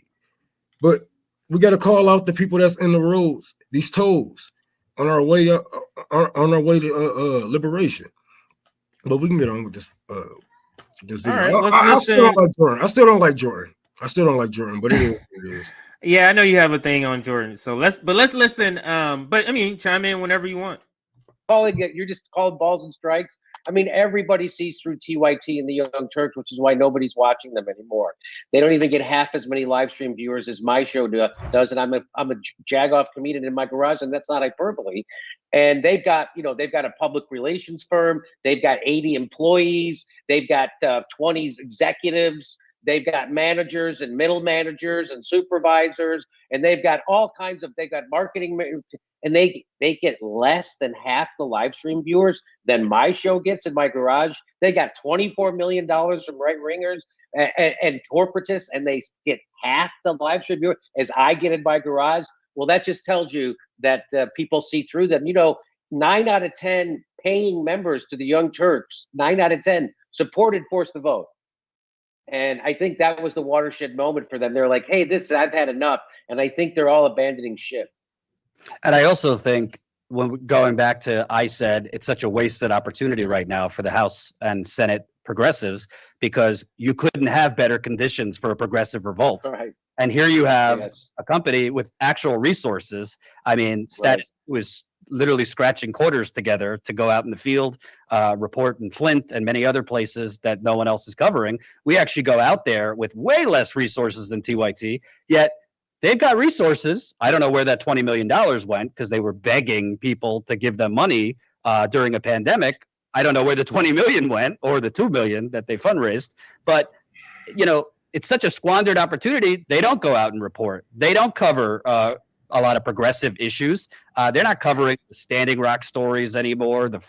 So let's discuss that. Let's discuss that. Yeah, I know. Let's discuss that. Now, they have all this money. They have all this platform. They have all the ability in the world to bring people together for the causes they claim they want. But do they do that? Because is that what they're here to do, wrong? Are they here to do that, to actually organize and get 20 million? You know how big Tour for the Poor would be? Nigga, we would have buildings in damn near every goddamn state. We would have people on the ground, boots on the ground every day, feeding people. You know how much 20 million is? Now, add that to the surplus that they are getting out there. I know their show ain't doing too good, but a couple of shows are doing well online or whatever. It's just, I mean, he's doing well enough. He's doing well enough. He may not be making it but he's doing well enough. I mean, he has deals on TV. I think what is that? Several of those app TV programs. Okay, so if he was talking about revolution, you think he'd have that deal? If he was like, fuck, exactly, none of this shit. Come on, man. What are they here to bring us besides destruction? What have they brought us in the 20 years that they have been here? 20 plus years, Cenk Uygur has had this massive platform and have used it for to gain wealth for himself and his comrades, but he don't put it out to the same communities that he say that he's care about, the same communities that he say that he cry about and whatnot, that Donald Trump and the Republicans don't give a fuck about, right? But put your money where your mouth is. Because I get a couple of $1,000s and I'm able to go out and feed a whole community in a whole different state. Right. And why can't they do anything close to that? They wouldn't even have to do the work. They could hire somebody with the money they But got. look, With it takes with so much with because we got footprint they this. have. CJ, look, my accountant and rich people problems. First world, we can't do it. It's gonna the taxes, and I gotta make sure it's going to a charitable. Of course, the IRS is gonna come after us. Of course. Man, these niggas ain't serious about revolution. If they would have, they would have been dead. Nobody with that goddamn platform talking about revolution, liberation, would have the platform they would have today. This nigga is wearing, I bet, his suits. I bet he don't get his suits where I get my suits from. I go to Man's Warehouse and get them bitches off the clearance. I bet he don't do that. I can barely afford to get my shit tailored before I walk out the goddamn building. I was about to say whatever size they got too. It's like it better fit. Come on, man. It fits. Come The on, way man. it fits. And I know it hurts. It hurts to know that these people have been lying to you. Damn near your whole fucking life, man. Your whole fucking life. Everything is a lie. Believe that. If you don't believe anything in this world, believe that everything is a fucking lie. And this is where you start. This is where you start, and this is where you do better. When I learned that everything is a fucking lie, I started to look at everything and everyone with a side eye, and I started to really listen to the people around me. Because even though they come with progressive language, like Jordan himself, AOC, Ilhan Omar, you know what they are here for. You know what they are here for. And we can't keep our eyes off of them. Because once you do, I mean, I think that's what the critique actually. That's where the foundation of actually why they don't like Jimmy Dore is it pushed so hard against supporting any Democrat in any way, and anybody supports it. I appreciate that nigga. Yeah, I appreciate this nigga because he's still, well, he got like 1 million followers now. He got 1 million followers now. Yeah, and he still got the balls to push back against the establishment, knowing that he faced so much persecution and, you know what I'm saying, deplatforming. Like, come on, man. It's so we go through it. Just by how many subscribers we got now just on YouTube? 23,000. We're about to hit 24,000. If we going through it, come on, right? Yeah. These people, they say, "Oh, we agree." You know, sometimes you just gotta push back. But when have you ever pushed back? Right. The only reason why we push back so hard is because y'all push back against us so much. When we're trying to teach the proletarian, hey, do you know AOC funded your money to the CIA agents, and they was running as Democrats? Whoa. Yeah. That's exactly how Jake would do it. That's how Jake would do it too. He'll be like, whoa. It isn't that simple. But it's the basic. It's the basic line. Your money went to CIA agents. Why shouldn't we call that out? Like, they always got to flip it because they know what's best for them in their channel. When AOC, when the midterms come back around, and all these motherfuckers who are into politics come back around and start giving all these motherfuckers views again, they're gonna be right back on these goddamn channels with AOC, with Ilhan Omar on TYT, or with fucking Nina Turner new show on TYT, Jordan, whatever the fuck, Humanity Report, David Dole, fucking Kyle Kalinske, same fucking cycle, feeding you the same fucking bullshit, and y'all just sitting here eating it right off the fucking pamper.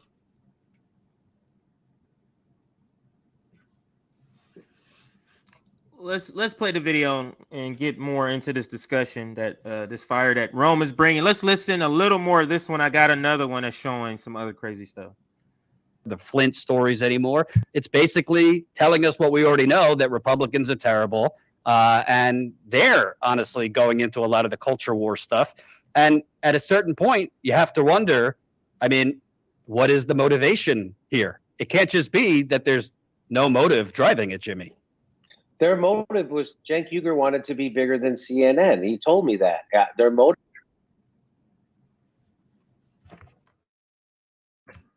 Mute it. All right.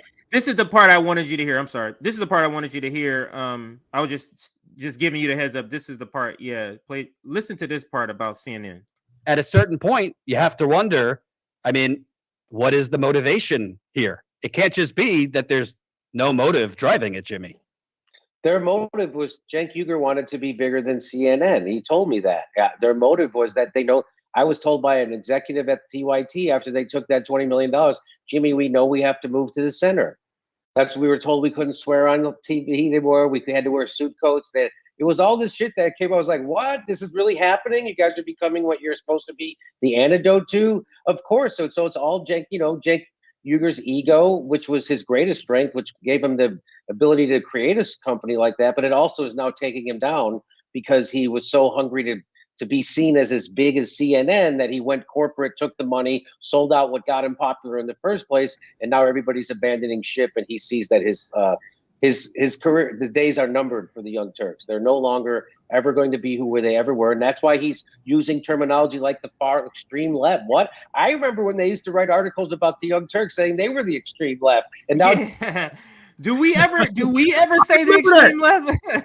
Do we ever say the extreme left? Go ahead. Well, the people that was criticizing TYT, I remember them calling them far left liberals, far extreme leftists and whatnot, but they really never said anything extreme to me. You know what I'm saying? Probably back in the days, it probably would be, but nowadays, no, it's probably more liberal anything. But I like what Gamer said right here, because it really shows, because I never really watched any of these shows really. I glanced by them and whatnot, but it really shows the motive and the hate that Cenk really have for Jimmy Dore and the Jimmy Dore show. Because imagine having a platform and your main villain is some nigga in a garage.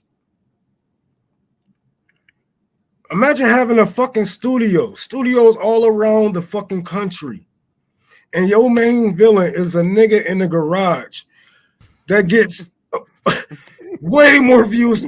That is embarrassing. And it shows when he left TYT, a good chunk of people really left TYT. A good chunk of people left with Jimmy Dore. Why else would he be going? Not only, they do need that boogeyman, and Jimmy Dore fits all of those, just about all of those checkpoints, because he's not as far as left. He's a white man. He's cis, married to a white woman. Like, yeah, we can get him. He's probably we can get him somewhere. He's not perfect. We can get him somewhere. He can't hide forever. But yeah, this is embarrassing to be not only out left, but outwatched, outraised, outshined by a nigga in his garage. You got $23 million. Bro, this like fucking Goku beefing with goddamn main villains of goddamn Krillin or some shit. I don't know. Superman versus Lex Luthor or something. Like, bro, why don't you just kill this nigga? You got all this powers and shit. You can't do nothing about it. You're gonna sit here and his message has changed. His message has changed, and that message is watered down, liberal, and it's just simply not effective. He's not the leftist he was. Go ahead. Look at the fucking climate. Look what's going on. We are at war.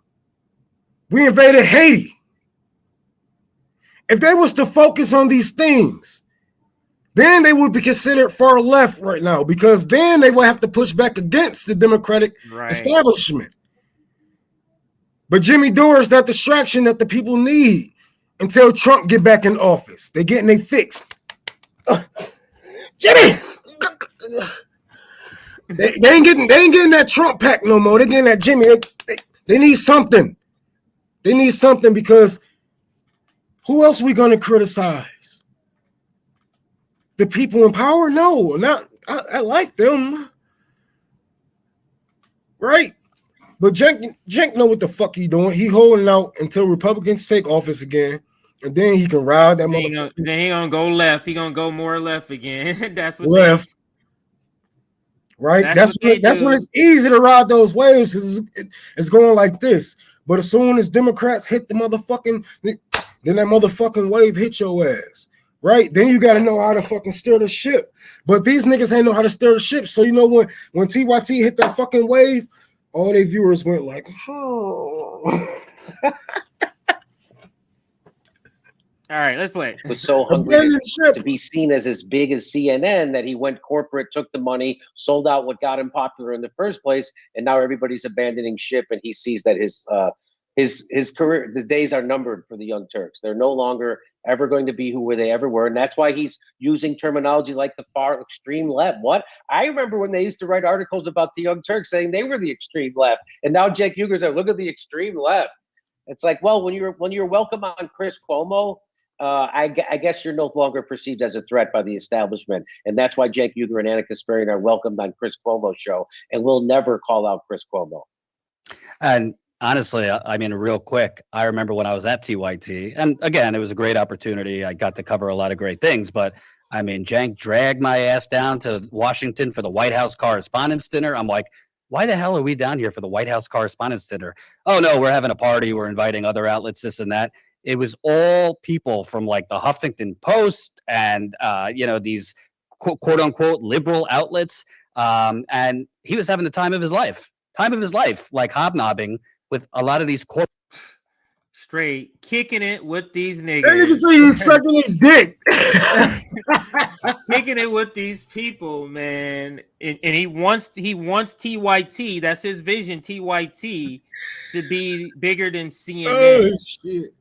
Not that TYT liberates anybody. Not that TYT got Medicare for all passed. Not that TYT pressured the squad to do anything, but that they can be as big as CNN. It's truly the only way you're gonna be as big as CNN is by pleading to the masses, and the masses of this country is racist. Or if not, you're going to fall into that liberal mindset to where people want to keep capitalism in place, like democratic socialism or national socialists. Yeah, I should say, but yeah, they can't take it as far as they claim that they want, because it will go into your money. We still haven't made any real money from this shit, man. Like, all this shit really go to bills.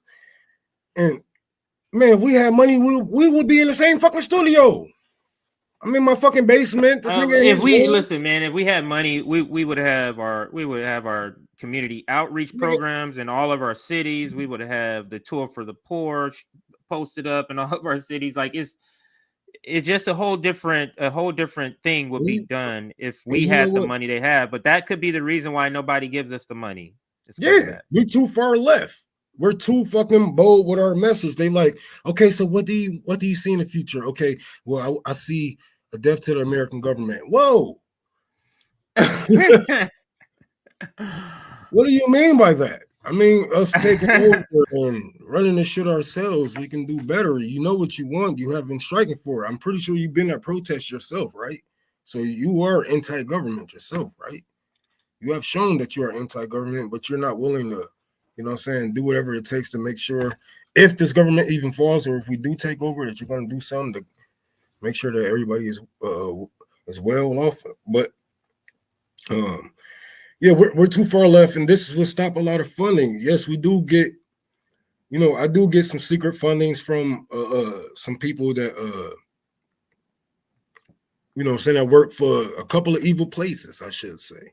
They see themselves taking over, doing some shit, and if that's their place in a revolution, then I have a hell of a job for you, but that's their place.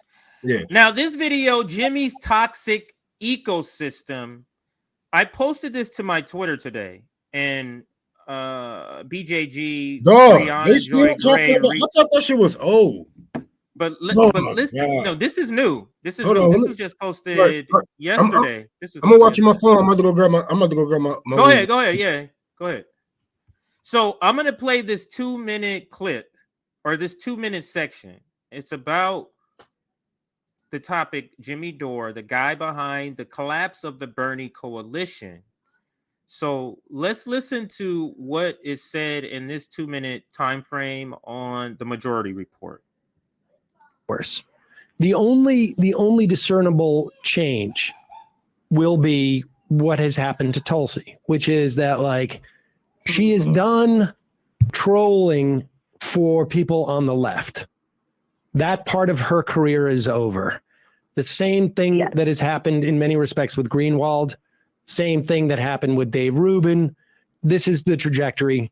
And I anticipate that Jimmy will follow that same trajectory, frankly, because they are driven by a desire for celebrity.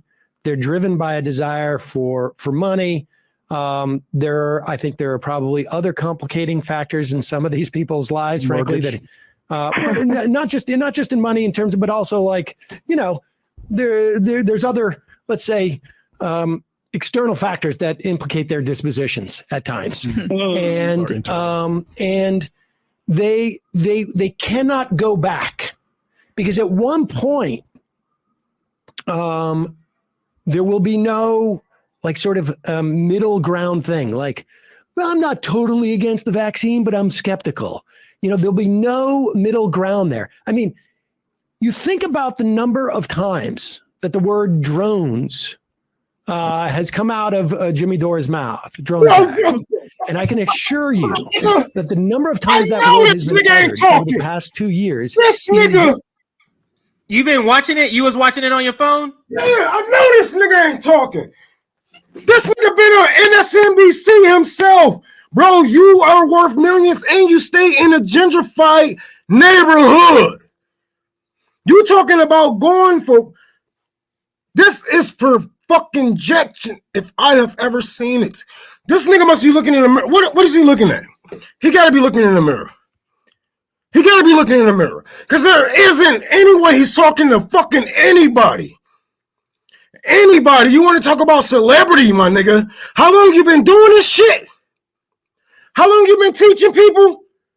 And why are your people still fucking riding the fence? Why your people come at the motherfucking followers and they talking about, oh, we need to still, I feel like we need to find a way to vote people in that's like us.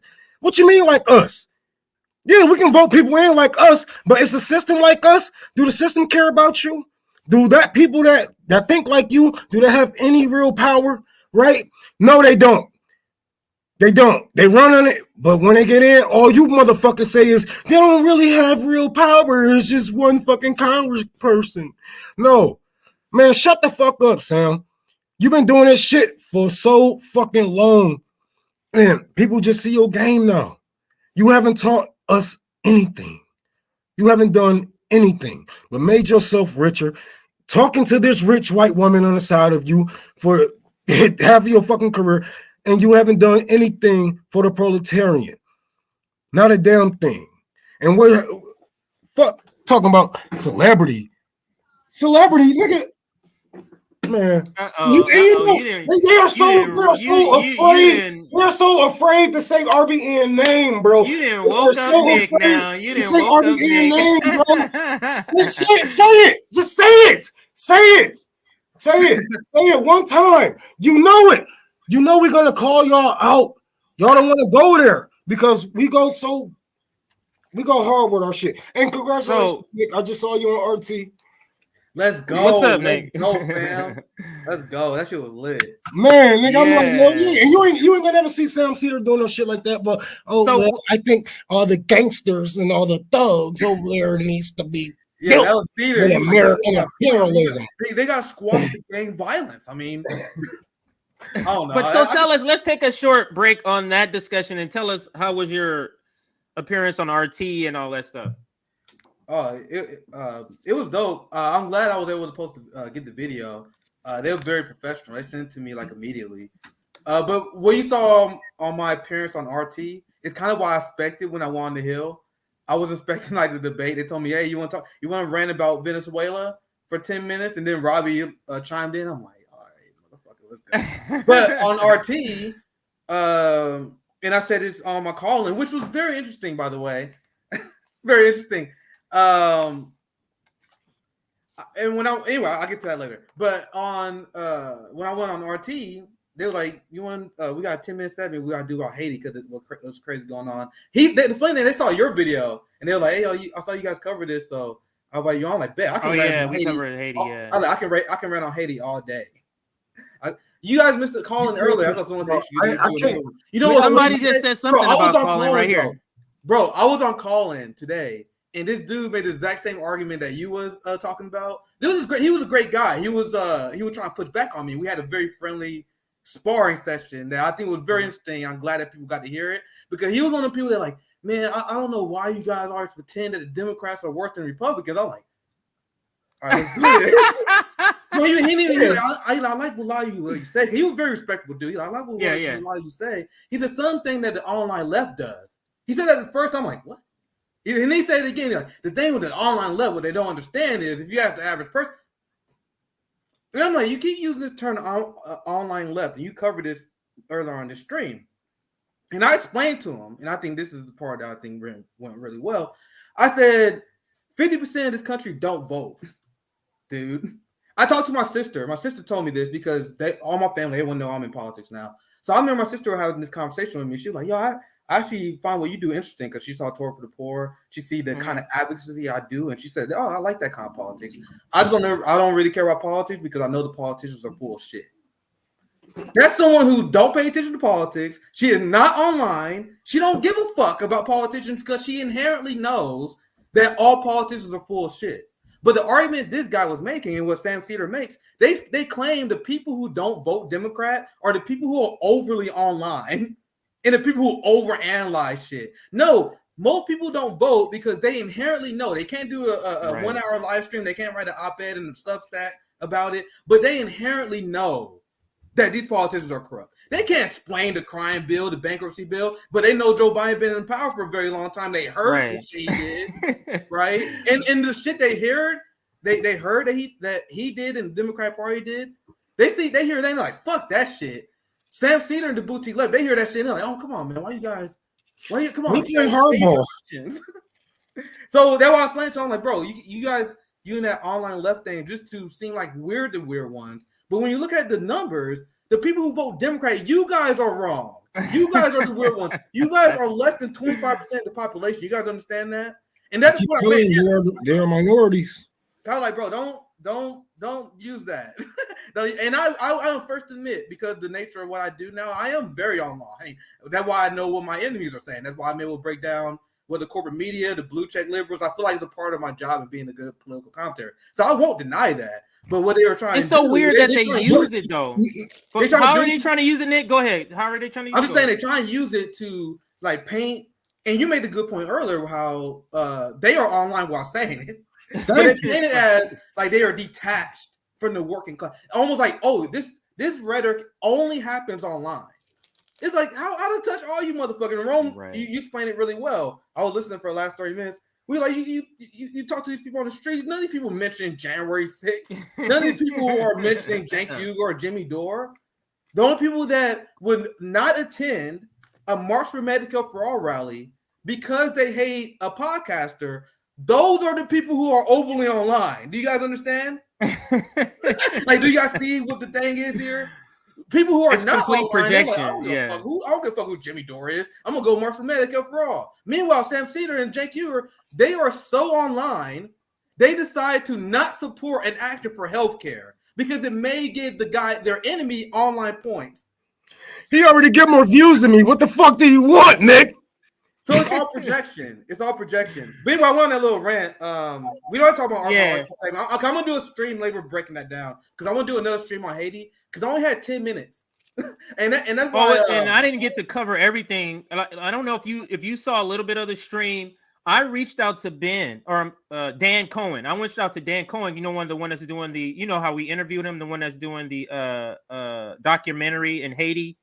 that guy, I hit him up and said, hey, can you send me some receipts to do for Haiti? And he sent me that video and an article to talk about the whole global act that they're using to try to use to invade Haiti, or they use to invade Haiti. So, but go ahead. Yeah, so when I was on there, the same thing with Venice, my game plan, I always come on these shows with a game plan. Like you can't because I'm like, oh, I got 10 minutes. With Venezuela, all right, I only got 10 minutes. And we can do a 2-hour live stream on these things. So I'm like, all right, let me hit the most important points first, hard and aggressive. And that's why one of the first things I said, I want you guys to know the crisis in Haiti is a crisis of U.S. imperialism. Like these are things like you want to immediately get the audience attention. You immediately understand what you don't want. And when you see on partisan, they fucking pussyfoot around the issue. They gotta do both sides. And that's not what we're doing here. We're not. And I'm gonna do a stream. Maybe I don't know. Maybe after Activism Summit. Maybe on Thursday or Friday. But 10 minutes is not nearly enough. Like I can there's so much to discuss. On Haiti, I try to hit the biggest parts first. And they talk about gangs. I won't say this. I'll pass it to you, Rome. The Western media talking about, oh my God, we gotta get involved because Haitian gangs, nigga. The West, UN, they was caught shipping weapons to gangsters in Haiti that committed violations, massive human rights violations against anti-government protesters. They were like hitmen because gangsters they don't got moral standing. Anyone who paid them, they down for it. So they would hire these mercenaries that will kill anti-government protesters. They are the real gangs, the ones they fund. And also, the United States literally just gave a ton of money to. And once again, I got to do my segment so I can research the exact amount for you guys. But they gave a ton of money to the Haitian police force. The Haitian police force, which international human rights organizations say they torture people, they kidnap civilians, they extort and threaten people's families. They're the people who the United States and the West are supporting. But in the mainstream media in the West, they like, oh my God, Haitian gangs. Look at these niggas in the streets. And I'm not saying all of them are angels, but I promise you, none of the motherfuckers you see in the streets have anything in terms of body count compared to what the West is doing, compared to what the police force is doing, compared to the mercenaries that work with the capitalist government, the authoritarian regime in Haiti.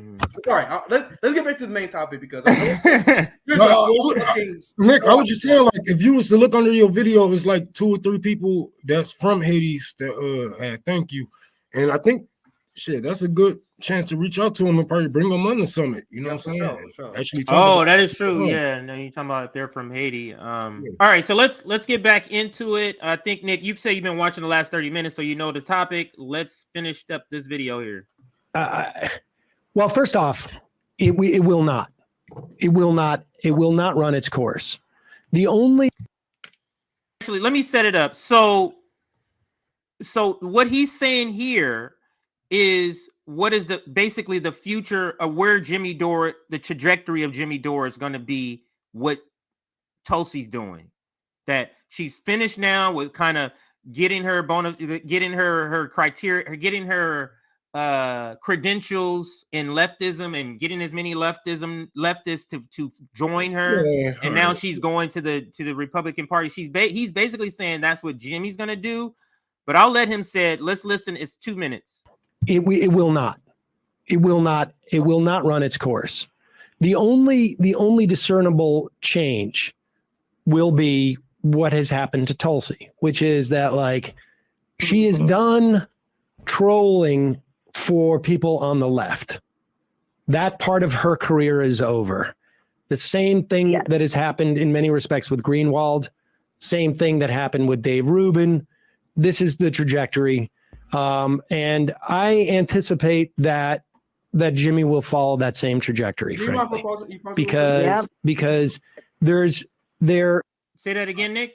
I just want to read the super chat real quick. Go ahead. Empire, stop that. The U.S. is fighting for human rights. Sarcasm. Big shout out to Black and the Empire. Thank you for the $2 super chat, bro. Just the same thing we're doing on RBN. He got these Ukrainian Nazis shook on Twitter, bro. So big shout out. I saw that tweet.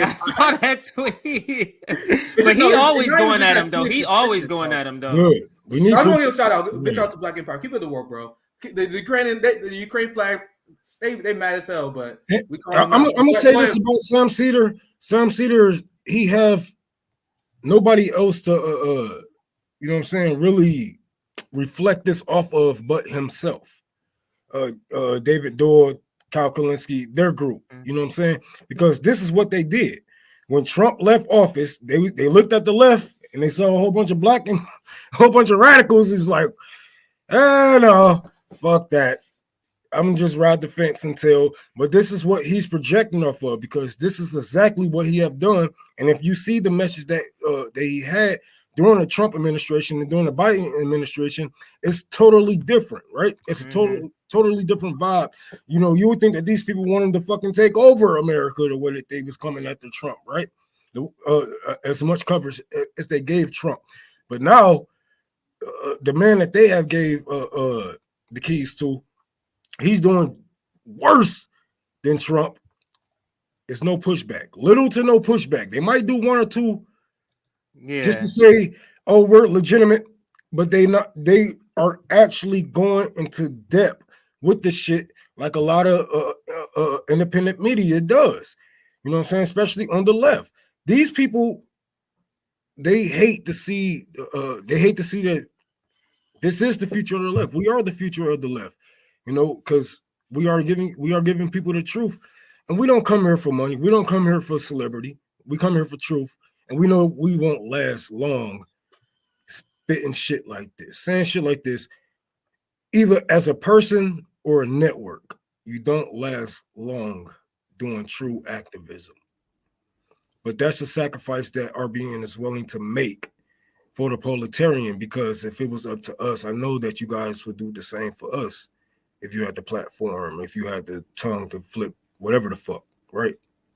But these people are dangerous. Just the fact that this woman went to a high school that costs more than what my mom made in a couple of years pisses me off, that she has the cojones to come after us and say what real leftism is. And I'm not saying that rich people can't be on the left. Yes, we love you can be on the left, but you better know your motherfucking place. You know what I'm saying? Like I said the other stream when me and CJ was on here, it's not up to us to cross class lines. It's up to them to cross those class lines. And they have not. They have yet. We're not coming over to them. They're coming over to us. Yeah. Yes, they have yet to cross. When have Emma Vanguard have ever crossed her class lines to come over to us? When it was forced to vote, she said no. When it was this, she said no. When it was that, she said no. Why is that? You see, their priority is to defend the politician over the activist, and that the rant that mirror you played it quite a few times. I've been around on Twitter a while. I said, "This is why I'm done." After I saw how they put back against activists challenging the squad on the Capitol steps, the fact that they defended Nina Turner, AOC, and the squad for not showing up for March for Medicare for All, that's when I realized, like, even then I was like, all right, we got big disagreements, but I think their heart is in it. After that, I'm like, all right, they're ops. They are enemies. I mean, they are going to be people who oppose us. We got to be ready to stop them, because if we can do action, if we call AOC, they're going to be there to defend her. That's their class interest. But go ahead, let's play the video. They are driven by a desire for celebrity. They're driven by a desire for money. I think there are probably other complicating factors in some of these people's lives, frankly, that not just the money in terms, but also like people. I'll be real quick. I want the video to finish, but and this is something I noticed when I was watching earlier. You notice how he attacks Jimmy Dore and his faction, and they don't do what we do, CJ, when we say we do it both ways. Like if Sam really believed Jimmy Dore is corrupt and that he's doing it just for money and just for clicks and just for fame, you can say that. Say, this is what I believe, but let's do it both ways. Let's assume he's got good intentions. This is why he is wrong. And address his points one by one. Address his strategy, why he's doing that wrong. And through the course of watching this stream, while watching the video for the very first time, and every time I see these people criticize Jimmy Dore, they assume bad intentions. And when we criticize Jimmy or anyone, we hit them straight on what we disagree with. Like, well, I put back and I'll talk about how I disagree with on this take on Rittenhouse, for example. That was an issue-based disagreement. What they were doing, they immediately said, "Oh, he's a grifter. He's a right-wing opportunist." They're attacking his moral character to a point you can't defend that. If you hate Jimmy, you assume bad intention. So instead of doing what we do, we say let's do it both ways. Let's state what we really feel, and then let's assume he don't even give them the benefit of the doubt, and that's shady as hell. Where he's not even like, all right, let's assume he is coming at good faith, and they used to be friends, so they know he is. So let's say assume he come at this good faith. This is why you're wrong. This is why they don't do that because they know they're wrong. But go ahead, Ron. Even real, like, not even just us with the platforms have something to learn. A lot of us, just regular people, have stuff to learn also, right? So even if you're to the left of Jimmy Dore, that doesn't make you a perfect being. Your politics doesn't make you perfect. You have no right to criticize, really. So, you know, I understand the pushback on certain things, but look, man, Jimmy Dore isn't really holding any keys to nothing real. He's just the boogeyman up under your bed that you created to have something to be scared of. But the real boogeyman is the motherfucker that's arming Nazis. The real boogeyman is the motherfucker that's taking your taxes and giving it to corporations. That is a real boogeyman. Pay attention to what's going on. You're speaking to the point I made earlier, and I'm glad both of you are here. I want you to chime on this. Let's take Jimmy Dore out of it. Let's pretend he never existed. What will we be collaborating? What will we be teaming up with these people? Will we be teaming up with them on the police state that they want to? Hold on. Will we want to be teaming up with them on the police state that they want to fund more? Will we be teaming up with them on the military-industrial complex? What about the support for the apartheid of Israel? What about abandoning BDS? Like, what are we collaborating with them except for supporting the Democratic Party? There's nothing else. Great point. That's such a great point, CJ. We can get back to the video, but remember what I said when we critique these people. I keep bringing up things that the leftist best, Democratic Party, Social Democrat, DSA, they will say, "Oh my God, why are you bringing these things up? You guys agree on 85% on the issues." Then whenever someone say that, like, list those issues. So funding Nazis is a very big fucking deal. Yeah, like, that breaks all of it. Yeah, supporting politicians who arm Taiwan and escalate war with China. And then the people who say we agree and we defer to caucus leadership on the coup of Venezuela and propping up the party that funding the police more and saying Joe Biden doing the good. These are not small. So what you're telling me is you don't get Medicare for all. Because I agree with Medicare for all, Nick. I agree with I want stuff to help me. So you're ableist. You're ableist. You don't care about the disabled people in the country, right? If you don't want to go to nuclear war with Russia and China, you don't care about the disabled people in America. Bro, they like. I know we got big disagreements on war and policing and all these stuff, but I want some stuff from me, right? Like healthcare. And then, can you help me get those things? Even though I disagree with you on very important issues like state violence and strategy, and I will oppose you on all your activism. Hey, I want healthcare for me though. I want to increase my wage. I want to. That's exactly what they're trying to get the proletariat to do. For shit that benefits them. I do streams on Israel all the time, and I'm not going to be a victim of Zionism. Being a nigga in the Midwest, I do it because we stand in solidarity. Sam Cedar and Emmett Villain, I'm sorry, I'll really go to video after this. But they say John Fetterman and that side of the left, oh, John Fetterman, AOC and them selling out Palestinians, not a big deal. It is one disagreement. As a Palestinian, how big of a disagreement that is. So that's the point of view I take, right? So even though Zionist policy is not going to harm me personally, I know how urgent it is to Palestinians. So that's why as a black leftist, I'm like, I want you motherfuckers to have that sense of urgency for black. We see that.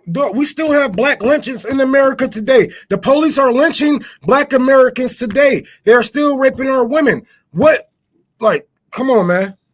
And these people are like, oh, we just need to train them. Train them? These people are fucking humans. They aren't dogs. They aren't some fucking, you know what I'm saying, some fucking animal that you domesticated. These are humans. They are the way they are. And if it's only certain ways that you can teach a motherfucker once they get so old. Once they get old enough, they know what the fuck they are doing. They know what the fuck they are celebrating, and they know what they are upholding. That's why I don't I don't give Sam Cedar the benefit of the doubt. Because in 10 years, Sam Cedar is still going to be here with his fucking checkerboard fucking background talking about, oh, damn, we got lied to about the Ukrainian fucking war and it was all a lie, and don't believe America and everybody else that voted for them, and I'm a leftist. Boy, we was calling these motherfuckers out from the fucking get-go. I don't give them the benefit of the doubt because we have the same access to the same information. If not, they have they have way more access. They got researchers. They literally got producers. All the segments that you guys see, I put together myself. They know what the fuck they are doing. They got producers. They got people that feed them information, and they still pretend they're dumb. But it benefits them, Nick. It benefits them. They know that they know that they worship. Not only that they have been fed white supremacy from the bosom of their mother, white supremacist herself, but you know what I'm saying? This is what they thrive in. This is what they make their money from.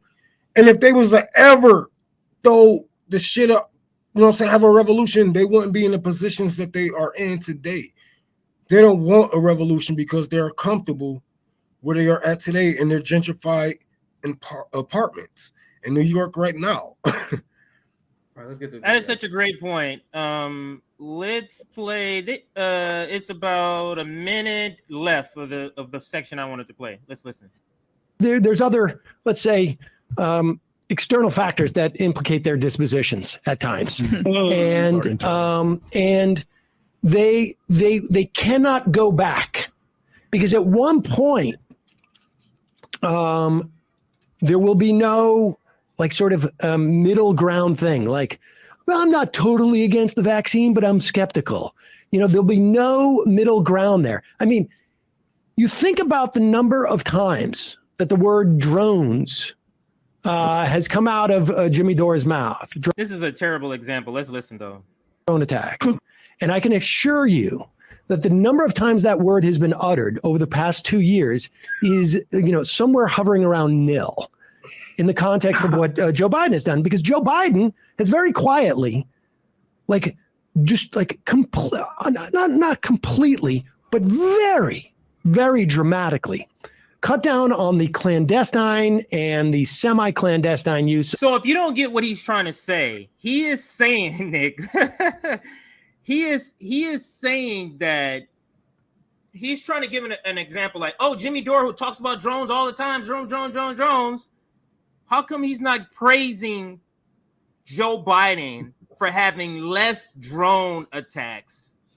That's what he's saying. You see how all he's using that as proof to say something. Go Sam, ahead. you want to know why we have less drone attacks now? You want to know why we put out Afghanistan? You want to know why we put out of so many wars?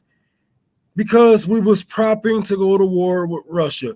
And if you want to check me, you can see if those same weapons that were shipped to the Middle East was shipped to Ukraine. They all are tagged. So, hey, that's up to you if you want to be a reporter, but we know why they needed the weaponry. Look how much look how much money and weaponry that the West have pulled together themselves to try to stop Russia.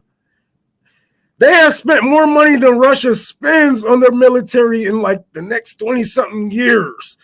And we're still at this war.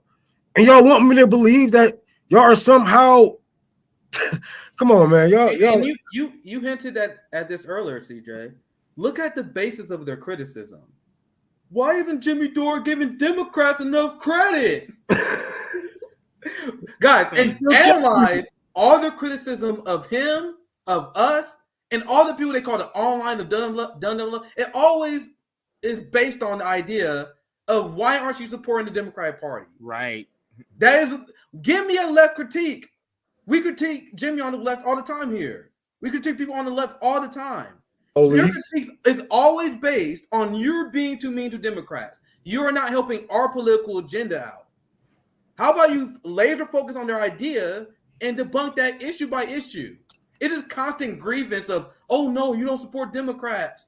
Oh my God, you two white Republicans. Who gives a fuck? We should care about everyone got a different strategy, their different style. It's about the issues. you're advocating. But they forget everybody isn't in their cause, and the left is a big ass umbrella. There's people to the left of us, right? So, nigga, you can't just say, oh, you got to play. No, that's called behavior. That's called like behavior. It's way more people in the left that thinks and move way differently than what you might move and what you might consider yourself as a leftist. Like, we don't just sit here as a program, as a network, and make our people sit down, make our followers like don't contribute to mutual aid programs and whatnot, right? There's a difference. But what do they do with this money? Like, we could have been somewhere. We would have just took. I mean, we wouldn't have had much money, but if we would have fucking made money off of all the fucking money that was going through the mutual aid programs and the Fred Hampton house that we was fucking donating to, having our people donate to, shit like that, nigga, we would have kept all that money. We would have been straight. We would have been good. We wouldn't have been great, but would have been straight. You know what I'm saying? And that's what these people are doing. And they made millions. Now you can look these people up on Google. What is Sam Cedar net worth? What is Sam Cedar net worth? And look up Nick Cruz fucking net worth. And they ain't say who the fucking grifter is. Don't come to me talking about who's the fucking grifter. If you can't look me up on motherfucking Google, Wikipedia, if you can't look up my motherfucking net worth, look at the shut the fuck up. Same with this motherfucker. I hate her hairstyle. So this video. What? This is my point I was making earlier. Look at the criticism. I'll pass to you, TJ. But look, oh my God, Jimmy being too mean to a Democrat. What's going on? I'm asking for the left criticism. This is not a left criticism. This is not a Marxist criticism. This is not in any way, shape, or form a Marxist or working class criticism. This is Jimmy Dore attacking the Democrat. Get the fuck out of here. Go ahead, CJ. You can play the video. Yeah, so this is the final video in this topic, and this is TYT talking about why Jimmy Dore is bad. And let's listen. It starts with Anna, and then Jank comes in. The Democratic primary for Ohio's 11th district is tomorrow. TYT will be doing special coverage of that primary. And of course, progressive Nina Turner is facing off against the corporate Democrat in that race, Shontel Brown. And this is an incredibly important election. It's so important to support Nina Turner. If you happen to be a voter in that district, please cast your ballot for Nina. Now, I share this story with you, unfortunately, with a negative component to it, and that is this full-on attack by individuals on YouTube, on Patreon, presenting themselves as part of the left while simultaneously viciously attacking both the squad, but more importantly, people like Nina Turner, who hasn't had an opportunity to serve in Congress. You are not on the left if you go after politicians too aggressively. Look, man, look. I found out the problem. Nick, I found out the problem. You're voting Democrat, right? But you needed your alternator fixed. That was the problem. So you need a progressive alternator. What you got here is a corporate alternator. You need a progressive alternator. That's all you need, man. It's gonna be about $250. For example, I have friends who criticize Jimmy because he's not a communist, right? That's a criticism to his left. At what point are you criticizing him to his left? You are defending a politician. But go ahead, CJ. I just want to be short there. Congress yet. She was a state senator in Ohio. She's an incredibly strong fighter for Medicare for all of the agenda items that progressive voters have. And unfortunately, people like Jimmy Dore and his wife have been lying about Nina Turner and also discouraging members of their audience from supporting her. So with that said, let's go to this video. I can't believe they use this as an example from Steph. I can't. But listen, you tell me what's wrong with what she says. Let's listen. Featuring Jimmy Dore's wife, Stephanie. Nina Turner is against force the vote. She gave a bad faith answer on Bad Faith Podcast. That's when I stopped my monthly donation, Jerry Mack. You know how I feel, Jerry. I'm right there with you. I'm not giving my money to somebody who's running in the Democratic Party. I'm not giving my money to somebody who runs in the Republican Party. I'm not giving them my money. Come get my vote. Come get my vote. And you know how you're going to get support? Universal health care. for my brothers and sisters in America, universal health care. So Wait, there's Stephanie. Pause. I want to pause before we hear Anna's criticism. What the fuck did Steph say wrong there? Wait, no. I thought she was gonna pull up some clip where Steph probably said some cringe shit. You know, we all had those moments, right? Yeah. She pulled up a clip where Steph was making points, motherfucker. She's like, why? I'm not donating to a politician. Why would I donate to a politician who don't support when policy goes? And Anna cut that clip, and she's like, oh my god, I'm gonna expose Steph. She said she's not gonna give money to politicians anymore. Do you see how evil Steph? She said she's not gonna donate to Nina Turner. That's her criticism. Then she said Republican. She said the R word though, Nick. I thought everybody would be happy, right? I thought this is what they wanted. They wanted people to wake up. Don't you want people to move further to the left, right? All right, and it doesn't matter if they're in your circle or your clique or not. You want move, man. These people can't be serious. This healthcare. They are telling you, man, who they are, and it. So there's Stephanie. You know. Sorry, go ahead. Leaning into an incredibly irrelevant tactic and strategy that wouldn't have gotten the American people Medicare for all. It was largely meant to be Stop. Because let's talk about irrelevance. Let's talk about irrelevancy. Because when my people was fighting for the civil rights, that shit wasn't popular, right? Into slavery wasn't popular. It was irrelevant all over this goddamn nation. Who gives a fuck about what this goddamn nation cares about? Who gives a fuck about what's popular and what's relevant? We're talking about what's right and what's needed. And we talked about forced to vote during a pandemic. When Bernie couldn't get 10% taken away from the Pentagon to cover us during the pandemic, we said, fuck it, forced to vote there. Make sure that we don't get anything if they want something. What they say? Oh, that's a dumb strategy. No. And what do we have now? 1 million plus dead. 1 million plus dead. And TYT have blood on their fucking hands. TYT have blood on their fucking hands from the 1 million plus dead because they refused to use the platform that they were blessed with, that they were giving to actually take advantage of it and fight for more. To fight for better. It doesn't matter who's talking about. It doesn't matter who's not giving money to the Democrat Party or the Republican Party. Who's giving money to the proletarian? Who's out there walking and marching for the fucking people? Who's out there fucking giving their last to the motherfucking people who's starving? Just like they were. I doubt if it's you guys. I highly doubt it. Even if you do, you might say we do, but we don't take pictures like you guys. Well, motherfucker, let me know the neighborhood. Let me go talk to some of these people because I just don't believe it. You need more people. You can go in Detroit and you can't go on. You can't political go to theater. You go to California and you ask about Anna. You're gonna be like, oh, you talking about Karen? They're calling the fucking police on me. That's class solidarity for your fucking ass. CJ, you're muted. Yeah. I was talking to my daughters over here. Democratic Let's get back lawmakers. to the video. Let's see if we can get through a little more. They say a bunch of bad stuff. I'm just letting you know right up front. They say a bunch of stupid shit.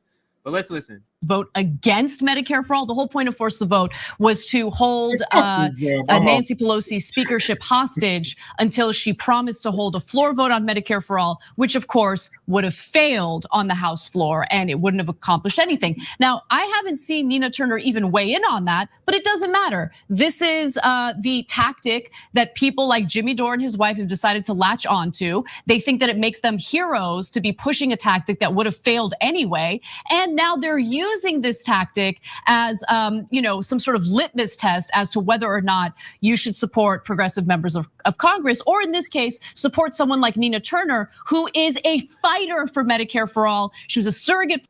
How do they determine if she's a fighter or not? Like, hey, I'm a fighter with no hands. She literally just said, she's like, I know she didn't fight for Medicare for all this one time. I know she didn't show for the March for Medicare for all, but she's still fighting for what? Those don't add up, Anna. But go ahead, let's play the video. I'll try to let it play. Target for Bernie Sanders in both the elections. But of course, Bernie Sanders didn't go on Jimmy Dore's show, so he's super salty about that and has been on the warpath against Bernie and other progressive lawmakers ever since. But I share this with you guys. We share this with you guys because it's important to know who the hucksters are and who the genuine fighters for change in this country are. And I think that these types of situations make it abundantly clear that people like Jimmy Dore and his wife are not to be trusted, period. So we'll get to Steph's political contributions and whether it's true that she doesn't give to Democrats or Republicans in a second. But first she said, well, I'm not gonna do it unless we get universal health care. Nina Turner is the biggest fighter for universal health care. In fact, I know that polling shows that the phrase Medicare for all, because of all the damage that corporate media and corporate Democrats put on it, doesn't poll as well as universal health care. And Nina knows that, but she advocates for Medicare for all, even in her ads anyway, because she's gung-ho and she's dying. What the fuck are you talking about, you dumb? This is his example of her going crazy, going rogue, going off. This is her example is that Medicare for all is polled low and universal health care is polled higher, but she's so Malcolm X like she is saying Medicare for all still. That's his example, Nick. Yeah, you keep playing. Jesus Christ, that was so dumb. Bar is so low. These motherfuckers are literally playing limbo, bro. These motherfuckers are literally playing limbo now. The bar is so fucking low now that these motherfuckers are about to touch their beard, is about to touch the goddamn pole, man. And look what they are promising us.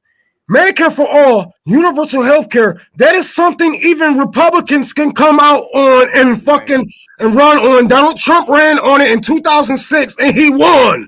He ran on it. He came to Michigan. I remember it. I watched it. He came to Michigan. He promised us health care. He promised us universal health care that's not tied to your job or insurer. So miss me with that bullshit. There's nothing else but political theater and that bipartisan bullshit that they know that they can pull people from both sides from. But you know what's real radical? When you talk about liberation, yeah, the real L word. When you talk about revolution, not what political in front of it. Oh, we're gonna have a political revolution. Oh, what do that mean? We're just gonna take over the Democratic Party and we're gonna do. You sure? You sure that's how that works? Because last time I checked, people got hired into the Democratic Party. Yeah. You don't get elected into the Democratic Party. Nobody is. You get a check. That's a job, not a party. What the fuck? You're a corporation. Let's play the video. That's a corporation. Healthcare industries, drug companies, oil companies, just about every corporate lobbyist in Washington has piled into this race against Nina Turner. The establishment thinks she's the biggest threat they have seen in a long, long time. That is part of the reason why we tell you to support Nina Turner, because she's a real progressive. It doesn't get any more real than Nina Turner, right? But to be fair, she didn't go along with Jimmy Dore's dumbass strategy. Right. Oh, I see. Who cares about Medicare for all? Did you show fealty to Jimmy Dore and Steph? Why would that matter? Guys, here I'll give you an example. You know, Just Democrats had a situation with me. I founded the group, and then a couple of people in that group put out a terrible statement that made it seem like I was getting kicked out when I had already left, and the board knew that, right? So that's okay. What did I do? If I was them, I would have been like, oh, my ego is hurt. That's it. I hate the Justice Democrats. Destroy the Justice Democrats. Destroy them, right? No, what did I do? You guys saw it all with your own eyes. I came out and said, support the candidates anyway, because the candidates didn't do this, and they're going to be real progressives, and they're uncorrupted. They're not taking any corporate PAC money. And look at them now. Cori Bush is out there sleeping on the street to help. Selling books. She's out here selling books. That's what she's doing, James. I don't watch TYT. This is so fucking funny. Like, this is so bad, it's funny now. Like, there's a certain point where it's like, all right, this is almost comedy. This is like, go ahead, CJ. Go ahead, CJ. It's almost People like who are going to get evicted because of the more CJ moratorium issue.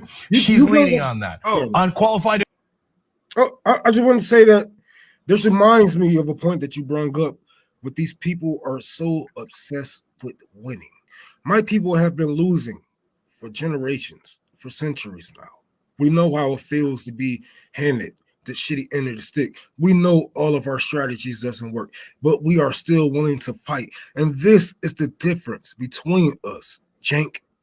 We are willing to fucking fight, win, lose, draw. And that's what a fight is. Not going into it and saying, oh yeah, I can win this. This is nothing. He's a nobody, right? But is it really a fight when you're fighting a nobody? When you bowing down to the bigger bully, but you pressing down on the RBNs and the Jimmy Dores, right? Are you really a fighter? Are you truly a fighter? Can you call yourself that? Do you see that when you look in the mirror? I doubt it. Yeah. I highly doubt it. Qualified immunity, Cory Bush and other progressives are leading. Now AOC is saying, no, you're not going to pass that bipartisan infrastructure bill unless you pass the bigger one. And what happened? This is why I love going back to these videos, because you can they hear them say it, and then you'll go, now we can see what happened. And what happened? They folded. You're trying to list all these reasons why we should support progressives, and all of these reasons you're given have folded. We have the benefit Some of of them on their first day. Some of them on their first day. Go ahead, Nick. These motherfuckers are wrong about everything. This is what the real dumb left looks like, guys. Wrong about everything. Go ahead, play the video. The progressive one, they're using their leverage and their power. By the way, when they don't, like on the $15 minimum wage, we called them out, right? And when they didn't come on our show after that, did we cry about it? No. We told you when they were wrong, and we told you when they were right, because it isn't about us. But for them, oh, well, you didn't agree to this particular strategy where we had no backup plan. We didn't know CIA infiltration tactics. We didn't have no backup plan. What the fuck does that? What does that have to do with anything? who we would vote for if it's not Nancy Pelosi. The goal is liberation. The goal is liberation. That's the backup plan. There is no plan B. There is no plan C. The goal is liberation. And there is no other way that we can get it by playing nice, by playing by the rules, or taking their money, or lobbying for. No, the goal is liberation. There is no plan B. And this is why these people, like, you can't trust these people when you talk about, oh, we want wins. We want to win now. We want to do this now. We want results now. Revolution takes generations, you guys. And some of us won't make it. Some of the biggest callers for liberations right now won't be here to see it once it actually happen. That's if we actually make it happen. But God damn it, we got to make something happen. Don't worry about winning or losing, because you're going to live and die. The only thing that matters is if you fought while you lived before you died. That's the only thing that's going to keep you alive. That's the only reason why we preach Marxism. That's the only reason why we preach the shit that Fred Hampton speech. There's the only reason why we teach what Malcolm X speech, because they are still alive with us through the revolutions that they have caused, and through the people they have taught and led. Don't worry about losing. Worry about your fucking word being here tomorrow. Don't need a strategy. All right, I demand if we just decide between Coke and Pepsi, we'll magically get Medicare for all. Force the Coke, force the Coke. Oh, Nina Turner doesn't want to force the Coke. Okay, oh my God, that's it. We hate Nina Turner. Now, by the way, that might be part of the answer. Jesus fucking Christ. Okay, while this ad is playing, let me say this. Think about the original objection. That's why I brought it up in the very beginning. Think about why they are mad at Steph. They're mad at Steph because she says she's not going to support and give her money to the politician anymore. And they are throwing a fit over the fact that they're not supporting a politician in the Democratic Party. And then they bring up the fact that the politicians don't support the tactics that Jimmy and Steph supports. And they also conveniently leave out nurses unions. Dr. Cornel West came out in support of Forced to Vote. Their own audience did. They purposely leave out all the people that supported it, and then they just make it about Jimmy Dore. So unserious. But let's continue to play it. Oh, my bad. Hold on. Both is, well, if you look at their content, they spend almost all of their time attacking progressives. And also attacking us. I mean, while we're doing stories of. If you spent money to AOC or somebody's squad member, if you phone bank for AOC or a squad member and you see what they're doing now, why shouldn't that be your response? What he's saying here? Why shouldn't it be that? Let me play that last part again. Hate Nina Turner. Now, by the way, that might be. Oh, sorry, I didn't go far enough. Right, because it isn't about us. But for them, oh, well, you didn't agree to this particular strategy where we had no backup plan. We didn't know who we would vote for if it's not Nancy Pelosi. But what do you need, a strategy? You don't need a strategy. All right, I demand, if we just decide between Coke and Pepsi, we'll magically get Medicare for all. Force the Coke, force the Coke. Oh, Nina Turner doesn't want to force the Coke. Okay, oh my God, that's it. We hate Nina Turner. Now, by the way, that might be part of the answer. Whoa. Or it might be part of the answer. This white man is dangerous. Let me get to the part, the part I was trying to show. Hold 1 second, Ron. Maybe it's both. Is, well, if you look at their content, they spend almost all of their time attacking progressives. That part. They spend almost all of their time attacking progressives. Why do we go after AOC? Why do we go after Nina Turner? Because they're not putting up the fight that they need to put up, the fight that Kshama Sawant says. If you're not bringing the fight, and the fight is given an alternative to the red-blue game, that's the fight. Go ahead, Nick. I think you were going to say something. Here, play like 10 more seconds. I'm going to show you guys something funny. Okay. Because what Jake said here is so fucking hilarious. Play the video. I'm going to show you guys something. Can you rewind it for me? Can you just rewind it for me a little bit? Rewind it some more? Yeah, absolutely. Yeah. So it's going to play. Nick, just let me know when to stop it because I don't know where you want it. I'll rewind it some more. If we just decide between Coke and Pepsi, we'll magically get Medicare for all. Force the Coke, force the Coke. Oh, Nina Turner doesn't want to force the Coke. Okay, oh my God, that's it. We hate Nina Turner. Now, by the way, that might be part of the answer. Or it might be part of the answer, and maybe it's both, is, well, if you look at their content, they spend almost all of their time attacking progressives. And also attacking us. I mean, while we're doing stories about asset recycling, which was part of the bipartisan infrastructure bill, which would have privatized public infrastructure, they were doing videos about us. So okay, right let me show you guys the recent videos that TYT has done.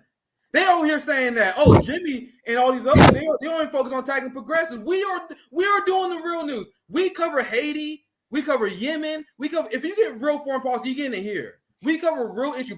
No one covered issue of police violence more than we do. While we covering all this depressing shit, we have fun on this stream, but you guys see the shit we talk about. We talk about political prisoners. Look at their fucking YouTube page. And look at this, 21 hours ago.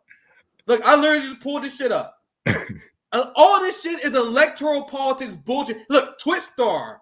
Who the fuck is this? Twitch star Amroth exposed what? Herschel Walker, Candace Owens, Dr. Oz, JD Vance. Nigga, this had nothing to do with anything that's going on in our communities or the workers. This is nothing but electoral. Look, a Trump story down there. Look, 2 Kanyes. They got multiple Kanyes near the bottom there. Look at this. Every single content is about fucking electoral politics. It's the red-blue game. Look at this. Oh my God. It's cultural. It's cultural. It's the culture war. They do the culture war. So they'll do the Ron DeSantis. They'll do the cultural stuff. And then electoral politics. That's it. Nothing for the proletariat. Working people aren't watching them. Yeah, and they know it. Look, for real, do an experiment. Open another tab and look at TYT's videos. I literally just pulled that up, and 80% of that shit is electoral politics, 10% culture war. Then they maybe get into some progressive politics. That's it. It's literally a clown show channel that no one takes serious. Like, no serious activists watches this shit. When I look at the title, they said that they covered the Free Assange event. I still haven't found one clip. No, he said, because I remember that tweet. He said that he shouted it out in a stream. Yeah, he didn't even do it. Nobody, and Majority Report said that. No, Majority Report may have said that. Now, no, him and Cenk Uygur said that. But Cenk Uygur, both of them. Yeah, but this the same. Hold on, bro. How can you shout out an event for the same man that you was calling a fraud, saying that he was doing this to help Trump. And also, just saying that. And also, they fucking weasel because they didn't invite Misty Winston on or anyone who part of the protest. Right. And Misty said that she reached out to them because she like, I care more about the event. Even though I don't like these people, I'm gonna reach out to all the media I possibly can. So they said, oh, well, we did promote the event. No, motherfucker, you ignored every single message that came from at least Misty to shout it out. So they were being dishonest. And why isn't it clipped and put up as a clip? Because that's what I would say. That's what I would say, because you're clipping stuff like Herschel Walker, you're clipping stuff like Kanye West. Why are you clipping Kanye West instead of clipping Julian Assange, a separate video that could help promote the event instead of it being buried in a freaking boring ass live stream? Yep. They probably was like, oh yeah. Some people was out there doing a pro Assange, you know what I'm saying, protest. Shout out to them. Anyways, look at these cute puppies. So while they obsess about us and while they obsess about attacking progressive lawmakers who are our best bet in getting something done in Congress, okay, you have people like Nina Turner out there fighting, getting attacked by corporate Democrats. And are they helping Nina Turner? No. In fact, they're discouraging people from supporting Nina Turner and also taking to the streets and offering up these unhinged threats to members of the squad.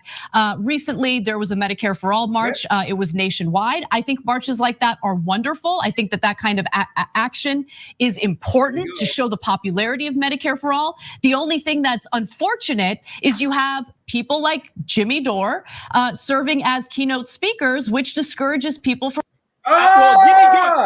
Jimmy Dore obviously doesn't need he obviously doesn't need health care, right?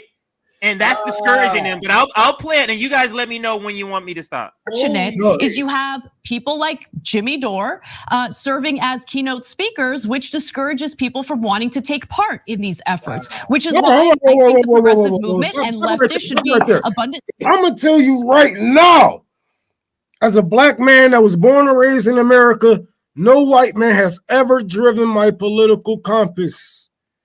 Now, I might have acted my way to get my road, to get to where I am today, but no white, I always been this motherfucking way. Always been this motherfucking way. Jimmy Dore cannot discourage me or anybody I know, because I know that they don't even know about fucking Jimmy Dore. You know what I'm saying? Like, check. Right. You can check the ticket sales. Where do he sell the most? That's probably where he have the most influence. But nobody's listening to fucking Jimmy Dore across the fucking nation. Want us to believe. He got 1 million followers. Go ahead, Nick.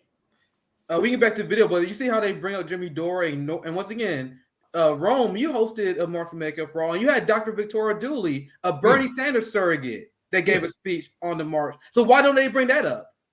Why don't they bring up all? Like, I went to the March for Medicare for All in Kansas City. I gave a speech, and there was nothing but enthusiastic people who wanted health care. And you guys see how disgusting Anna is. She in the very beginning, she said, "Oh, like, this is why March for Medicare for All is so important. Marching for Medicare for All is so important because it help you spread the idea." But fuck that shit. Jimmy Dore's involved. She literally just said that. She literally just said marching for Medicare for All is super important, but because I don't really need it. I don't like this is their cop out because they know that their donors don't like that shit. Their donors don't need an actual Medicare for All, actual universal health care program, and them actually, teaching people from the left about it. They don't want that shit. TYT is control opposition to the left.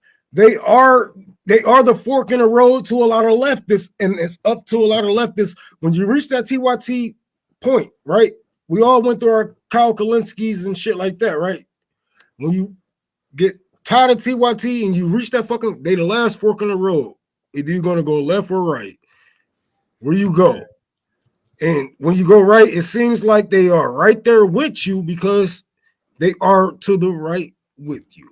They're always gonna move to the right of the people. Look how far left the political compass have went in America, and where they look where TYT are at now. Some of their biggest fucking followers, some of their biggest people that came up that was listening to them since they was teenagers, since they was fucking adolescents. Now they are kicking back on them because they are still spitting the same shit. In the mud. They're stuck in the mud. They stuck in the mud, Rome. Everybody else kept going, and they just stayed in the mud. And you know what's gonna happen when a nigga be like, "Hold on, bro, this nigga ain't stuck for real. He just playing like it." You don't know what? You know what I'm saying? The supporters gonna be like, "You don't know that. I've been watching him trying to get out of this mud for years." It's like, look, look right here. No, stop it. Get off of him. Let's finish this up. It's only like 2 minutes. I fast forwarded to the Jimmy part that It's too rich for us, bro. What this whole video is about, because they wanted to show this part of one more thing. Jimmy Dore has 1 million subscribers on YouTube.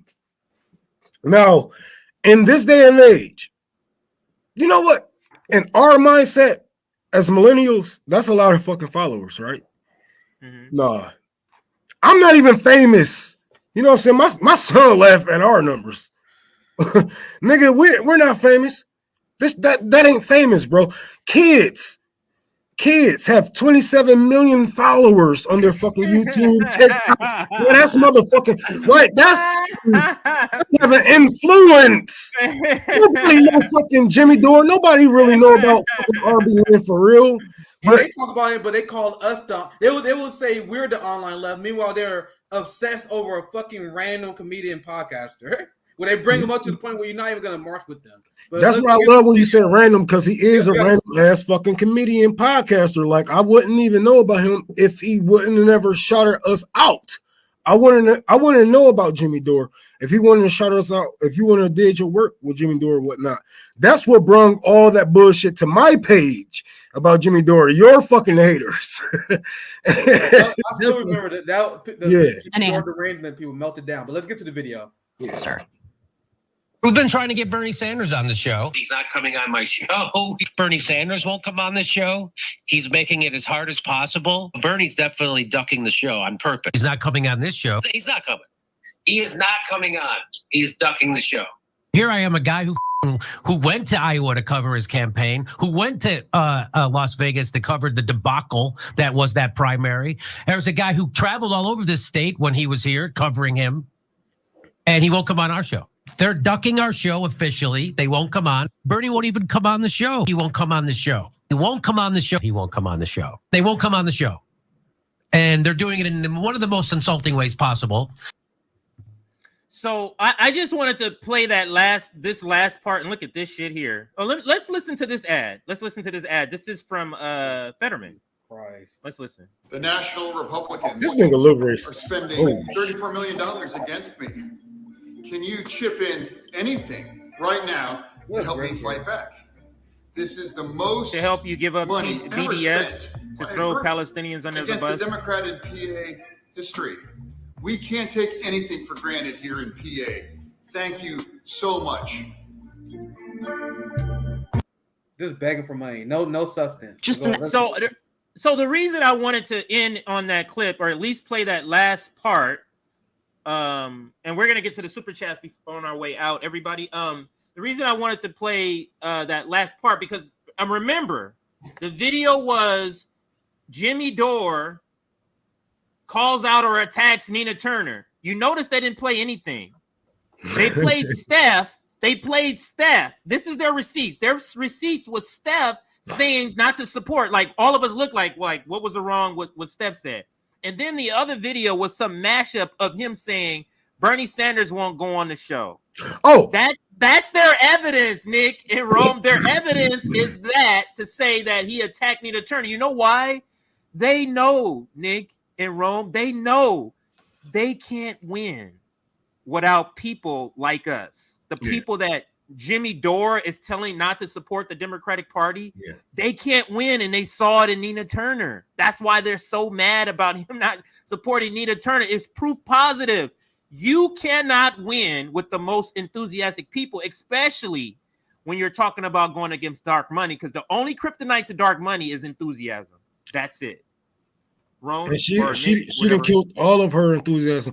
And damn, you basically touch all the bases. Like, I'm gonna let Nick kick it because I got to get back on track because you basically just said with some shit I was gonna say. But Yeah, well, I mean, go ahead, Nick. Go. So, CJ, we about to get out of here soon. But Yeah, that's what I was just about to say. Yeah, if you don't mind, I have a very quick segment. Go ahead. Very quick segment.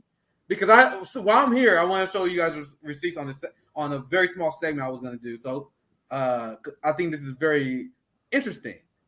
Because I follow foreign policy. I think the most interesting topic people need to pay attention to is the unhinged West trying to start World War III because their geopolitical dominance is dying.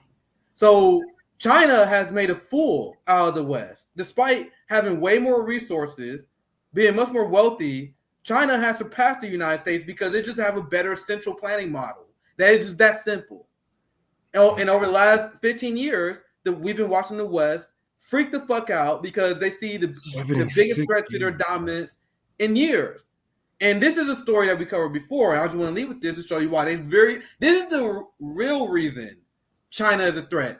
Xi Jinping just gave a speech, and I think it was a great speech. I read some of the transcript because they had a new Congress. And then the media meltdown over it was crazy. Like, the Chinese Communist Party consolidates control. It was, and then they were paying Xi Jinping as some sort of authoritarian thug. And throughout the course of the speech, you guys will know what he's talking about. When you listen to a United States politician speak at State of the Union, they talking about, oh, we got to worry about the threat in Iran. We got to worry about the threat in Russia. Xi Jinping gave a long speech talking about how we're going to improve the lives of our people, how we're going to build more upon our country. He's like, look at all the people we looked at our poverty. Here's our next plan. You guys see the high-speed rail? Nigga, we just getting started, boy. Bro, it was a speech, and I'm gonna maybe do a longer speech. What with China, dog? If people was getting speech, he was like, bro, we about uplifting poverty. We doing all these deals in Africa. Nigga, we uplifting Chinese infrastructure. The West is mad at us, but we gonna keep going. That was the speech. Why do you guys think the mainstream media didn't show that speech? Because it was a great speech. Just period. And the West is now about to crank up the war against China. NATO announced publicly, it's in a document, their new strategy. They call it their 2033, the 2030 initiative, where they want to wage war, economic war against China. That's their new geopolitical threat. And while we're talking about the boutique managerial class, I'm gonna show you guys someone who supports that. And that's all his tweet. Nick, I just wanted to point out how the war with Russia connects with the war with China, because if you guys actually believe that China will let Russia falls, you got another thing coming, because guess who's next door to fucking Russia if they fall? Who's next in line? Right. Exactly. All right then. Go ahead, Nick. They're wanting to destroy the global working class in order to maintain U.S. hegemony. You had EU leaders and presidents admit that, oh, we don't care how many Ukrainians die. Yeah, we definitely about to go to war with China over Taiwan. Now look at this. Breaking Points, who we broke down many times as being imperialist, Saiger. Crystal just follows along with Saiger. I don't think she has this in her heart. Maybe I'm giving her too much benefit out. I just think she don't give a fuck. That's my take. I think she just goes. She's like, oh, shit, I'm making money over here, nigga. I don't give a fucking Saiger no war with China. I don't give a fuck. You see this desk we got, nigga? Anyway, you see my bank account, I wouldn't worry either. So you have this is a Breaking Point contributor, Matt Stroller. So this is a segment he did on Breaking Points. He may be if you guys know in the chat, give me some background on this guy. I saw someone mention that this dude is part of Breaking Points. He's saying that, like, what? So he does these segments on Breaking Point, part of the Breaking Points network. Look at what he said. This a motherfucker. So you had this, and Blink, where this guy Edric Colby was commentating on this statement by Blinken, where he's like, "Oh, China want to seize Taiwan. China want to seize their own territory." This is the bullshit we get fed every single day in the United States.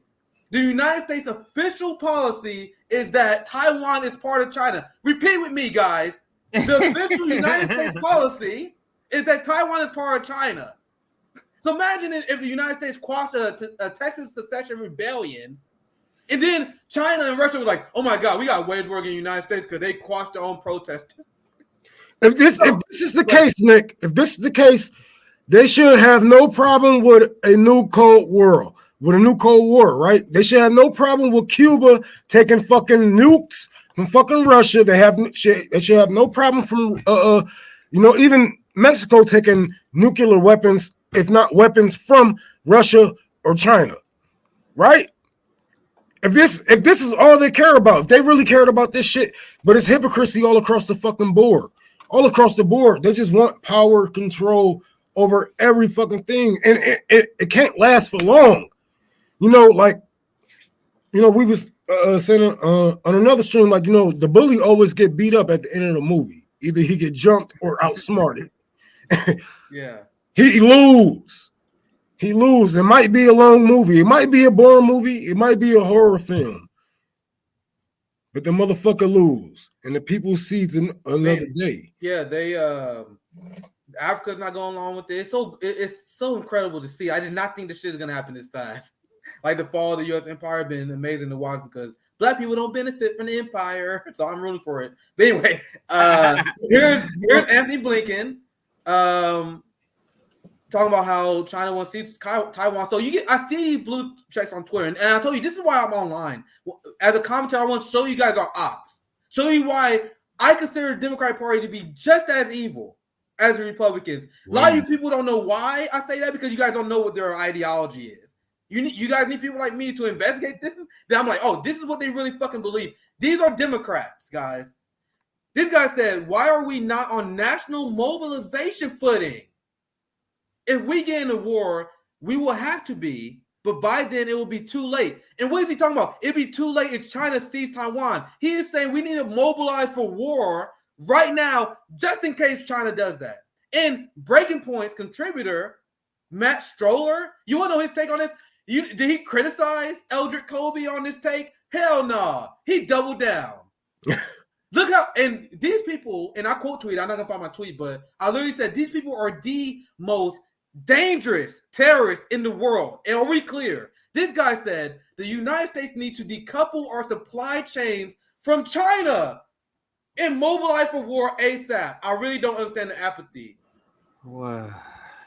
Guys, this motherfucker just advocated for the complete destruction of the global working class and World War III in this tweet. And if people want to say that Trump and just Trump Republicans are crazy, Americans are so privileged that they don't even have the basic understandings of what war is, what war means, and what it means to have it on your own grounds. And one of the only reasons, even I forgot his fucking name, but one of our politicians even said it, that we are arming the Ukrainian people so they can fight Russia over there, so we won't have to fight them here, right? This is why we are over in Ukraine. It's a front door to fucking Russia.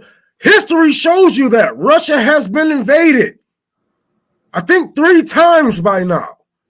Putin is trying to stop that. He see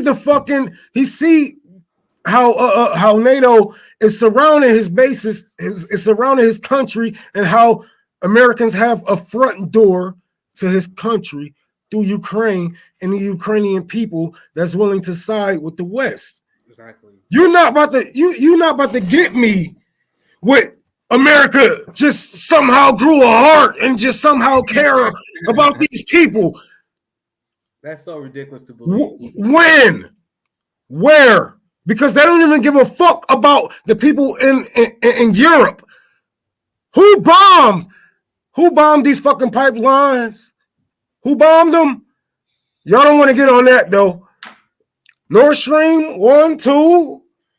What you gonna do? Who did who? What? Right, like I fucking thought. And now they're like nothing to see here now. Like Germany, Germany, like we know who did it, but nothing to see here. Nothing to see. It was all cheering for. Oh, I was wishing for this day. Thank you. It was all masturbating today. It was all looking like Randy on South Park when he finally got the fucking internet. So that's all I have. Once again, that was a short segment. CJ, do you want to chime in? No, we just got. I want to say NATO. Sorry, CJ. I want to say NATO is also their policy that Taiwan is part of China. Do you guys understand this? And if you watch any segment, go ahead. If you're bored, Google China, Taiwan, watch every single corporate news segment and watch how they conveniently leave that out for their audience. And It's most on people, purpose. well, go ahead, CJ. Most people No, I'm don't just even gonna know say what it's on Taiwan purpose. is. Most people don't even know that Taiwan is closer to China than Hawaii is of the United States. They had to put Taiwan on the map. These motherfuckers thought that China was crossing oceans. Taiwan is right there, and they only lost it because of Japanese imperialism. So Thank you. Go ahead, Roman CJ. Thank you. I was gonna say that, and not only was I gonna say like this, this is a cover up. Like I said before, these people benefit off of this. They are acting dumb, but they know what they are doing, man. If we don't have the best I'm just guessing, right? As black men in America, right? I met both of you guys. I'm just guessing. We didn't have the best education America had to offer us, right? Well, my education was dog. If we know this, they know this. They are afraid of what's going to happen if America actually lose their power. Are we going to go into disarray? Or are we going to fucking riot? Or we're going to turn it to Libya? Or we're going to turn it to Haiti? Or we're going to turn it to Iran, Iraq, Afghanistan? What is the future of us? And that's what they are thinking about, themselves, and not America actually not holding the power that they shouldn't even, that they don't even deserve in the first fucking place. America has held a fucking grip around the world's neck for way too long.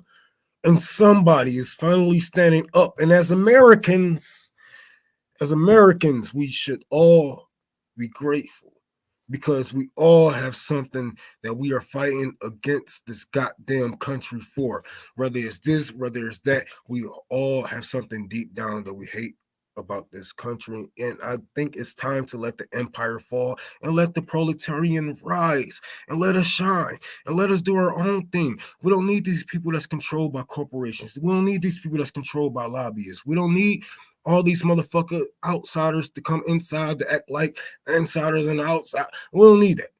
We need us. That's all we ever need. We haven't got anywhere by these motherfuckers in $1 million suits, Armani, and all these fucking Rolexes and shit promise us a better future. We just went out, we fought for it, and we got it. Civil rights, weekends, child labor. We got that shit. No politician. We did that shit. And we can do whatever the fuck we want because this is our world. Nigga, the world is yours. Act like it. Treat it like it's yours, because what's left of this motherfucker, your next generation up under you is going to see what you left behind. And I'll be damned if this is what we are leaving behind. NATO.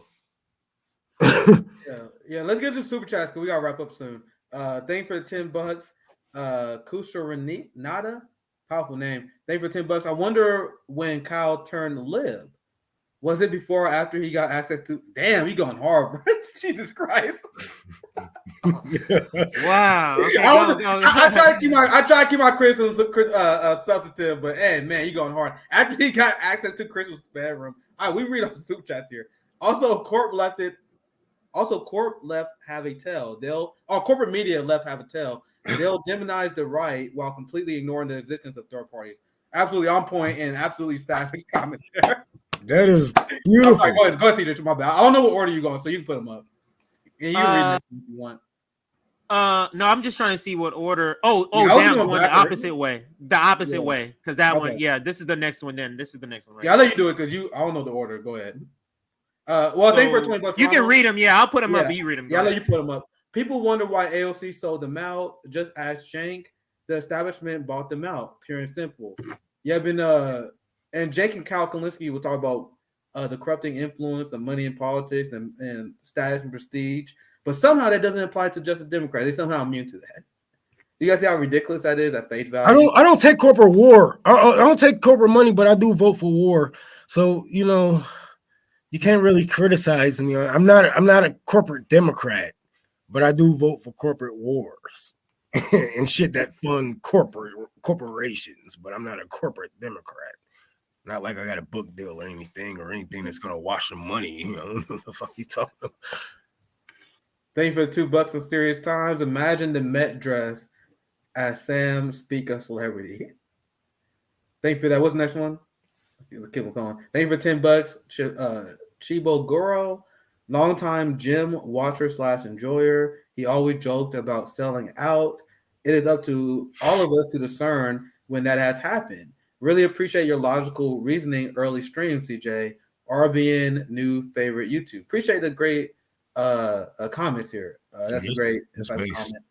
Thank you for $2 in Serious Times, and they explained how TYT could be more unserious. That was just that whole analysis completely unserious. They don't even address any of the criticism. That clip is unbelievable because Steph literally they brought out a clip where Steph was speaking fire when he said brought up legitimate points. Like she said, this politician does not represent my beliefs, so I'm not going to donate for that politician because she don't represent me anymore. And then TYT was like, oh, it doesn't matter if the politician doesn't represent your belief. You better donate every fucking month. You better show up to vote. But hold on, you say Democrats donated. Steph said she's done donating, and then they got mad because she said she don't want to give money to a politician.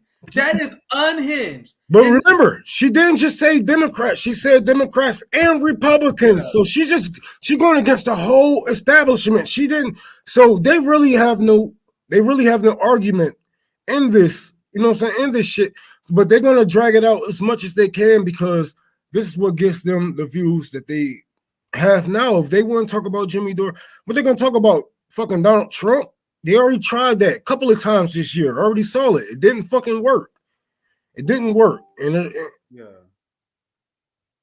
I don't know what happened in Rome, but I think I know the order of super chat now. Just let me know if you want to take any of these, CJ. Thank you for the 499, Zach. Jimmy Dore led me to many badass and up-and-coming Black content creators and community organizers. Imagine Chunk leaving the buffet to join small streamers, and that's something I always get Jimmy props for. He had smaller channel. He had Misty on. Once again, they said, "Oh, we gave a shout out to the Julian Sandra." Like she had a friend to show Misty on. Had Savvy Savage on. Had us on. Meanwhile, they would. You gotta have a doctorate. You gotta have a PhD. You gotta be a politician before they let you on in the boutique love. Anyway, thank you for the $5. Turbo Jerko. Let's remember Jimmy was advocating for it. So how does that discourage it? They were saying how it discouraged the march. It was discouraged because the Medicare for All march because he was participating. He was one of the speakers. Yeah, we got a decent amount of super chats. I appreciate the support, guys. Thank you for the $5. Name my taco. Y'all have me dead. Keep laughing at these clowns. TYT and Kalinsky are phases for real. Why listen to Kyle anymore? Crystal says all the same things. I respect people who get their news from different sources. I just don't find their analysis to be valuable. I need to see Nick and Max Blumenthal destroy Robbie and that clown. Yeah, man. I remember when I did my breakdown video, I was like, let's do it. Bring your boy, I bring my boy. They brought their think tank guy on there. Like, let's just do 2-on-2. Nice conversation. Let me bring Max on. Max is great on Venezuela. Thank you for the $5. Nachika. What? This is my comment. I recognize you. You just changed your name. I recognize you though. I want to see Nick debate every loser on Ukraine, Russia, and Twitch. Hey, I had that debate with Destiny, and I know they all saw it because I saw everyone reacting on Twitter. And then one guy reached out to me afterwards, like, "Oh, I want to have a conversation with you." He never followed up. They all seen that debate with Destiny. After that debate with Destiny, like, fuck that shit. And then Robbie debated me because he didn't know who I was. Bree walked him into a trap. These motherfuckers don't want it, man. I'm down to have a conversation with anybody, especially on Ukraine, Russia, man. I would love for them to explain why they support arming Nazis, and I can't wait because I know exactly what they're gonna say. Once again, I watch my ops. They're gonna say, "Oh my God, you overstating the importance of Nazis in Ukraine," even though it's literally implemented to their government and their military. You literally had their military force. I'm gonna do a segment on here soon. They were literally doing a song worshiping Stefan Banderas, who literally part of the Holocaust and killed 100,000 Jewish Polish people. They're institutions. That is like they got streets named after this Nazi motherfucker. They literally have a holiday. They have imagine if Germany had Hitler Day. or any Nazi general day, because I guess he was like he was responsible for the campaign that led 100,000 Jewish deaths in the Holocaust. That's the guy they worship and praise in Ukraine. Ukraine voted against a resolution allowing the United States to condemn Nazism. Anyway, I'm ranting. Oh, I would love to do that. No, I saw that article too. Yeah, thank you for the 199. I'll try to keep it shorter here. Thank you. Hey guys, love the show. I love the solidarity shown there. Thank you for that. Thank you, Zach, for the 499. RFK Jr. Fauci movie streaming this week. Please let's do a watch party. You'd be surprised how relevant it is. Yeah, I mean, Fauci is shit. But I haven't really followed that much of RFK Jr. Haven't heard that much. I don't really know that much about him. But this was a great stream, better than usual. This is a fun stream. That's why I jumped on me, CJ Room. We just talking shit and educating you guys at the same time. Robbie is the luckiest white boy in the world. I don't know why you said that. But hey, he out here vibing, bro, just repeating imperialist talking points on the Hill. I don't know who this person is. Do you know who a Gordon DeMax is? Oh, we have a few more. Yeah, I have no idea. Like, you guys know more. Super chats? I'm sorry, I didn't see if we had any more. I thought that was it. I saved a few. I just want to make sure. Here's I saw one. Hold on, my mouse messed up. I'll find it. Zach, I see you left two. Yeah, I didn't see that one. Yeah, I didn't see that one. .com. Not sure the message you leaving there, buddy. Oh yeah, no, I see. They're supposed to go into that one. And I think I started another one. Hopefully I didn't miss it. Let's see. Yeah, I think we got them all. All right, cool. I think we got them all. All right, CJ. All right. I think that's gonna be it for us. What can people expect from you, Nick? Anything coming up this weekend, tomorrow or Friday? Or this weekend is the Activist Summit, but before that, are you doing any streaming? I'm probably to jump on a call in tomorrow as well. Trying to remember the fucking topic. The topic today was about Haiti, and then I had a debate with this guy that was asking me why I hate Democrats so much. So that was fun. So I'm gonna just probably do another Haiti stream. I had a topic in mind. I fucking can't think about it. But anyway, call in tomorrow. That's what I have, and I'm gonna pretty much get people trying to prepare for the Activist Summit. I got a lot. It's gonna be great this weekend, guys. I hope you guys tune in. Like this was a fun. At least from when I jumped in because it was fun, and I think it was a good opportunity to use discourse to radicalize people. That's my game plan. But the Activist Summit, that's where we need you guys to show up, because that's when we're gonna put all this fun, this laughing, this crying. That's when we put in action. So let's tune in. Please share it with your friend. Let people know that being hosting the Activist Summit. We got a lot of great stuff going on. So thank you for having us on. I'll dip out, CJ. Have a good one, y'all. All right, everybody. This is the outro video. Have a good one. Let me put it to you this way. We are proud of being Black and of our Black heritage. But white America does not accept the concept that this is a multiracial society. It has never accepted the fact that there are Black people, brown people, yellow people here alongside them. They've always looked upon America as being white. And hence, all of its propaganda is directed at us to convince us that somehow or the other we must become white before they will accept us. Even a publication like Ebony, with a subscription of something like 800,000 Negro subscribers, is written for what we call the low visibility Negro, the light-skinned Negro. With a rare exception, Ebony never features the activities of the Black man in this country. It's always that low visibility, the almost white Negro, and how you too can be this way one day if you use some of the skin lighteners that they run in their advertisement. I mean, when it runs ads like Dr. Fred Palmer's skin whiteners, it is denial of the fact that Black people exist. That somehow or the other, in order for us to exist, we must resort to using hair straighteners so our hair won't be kinky. That somehow if we could only hide our Blackness, we can then become part of this thing called the American melting pot or the American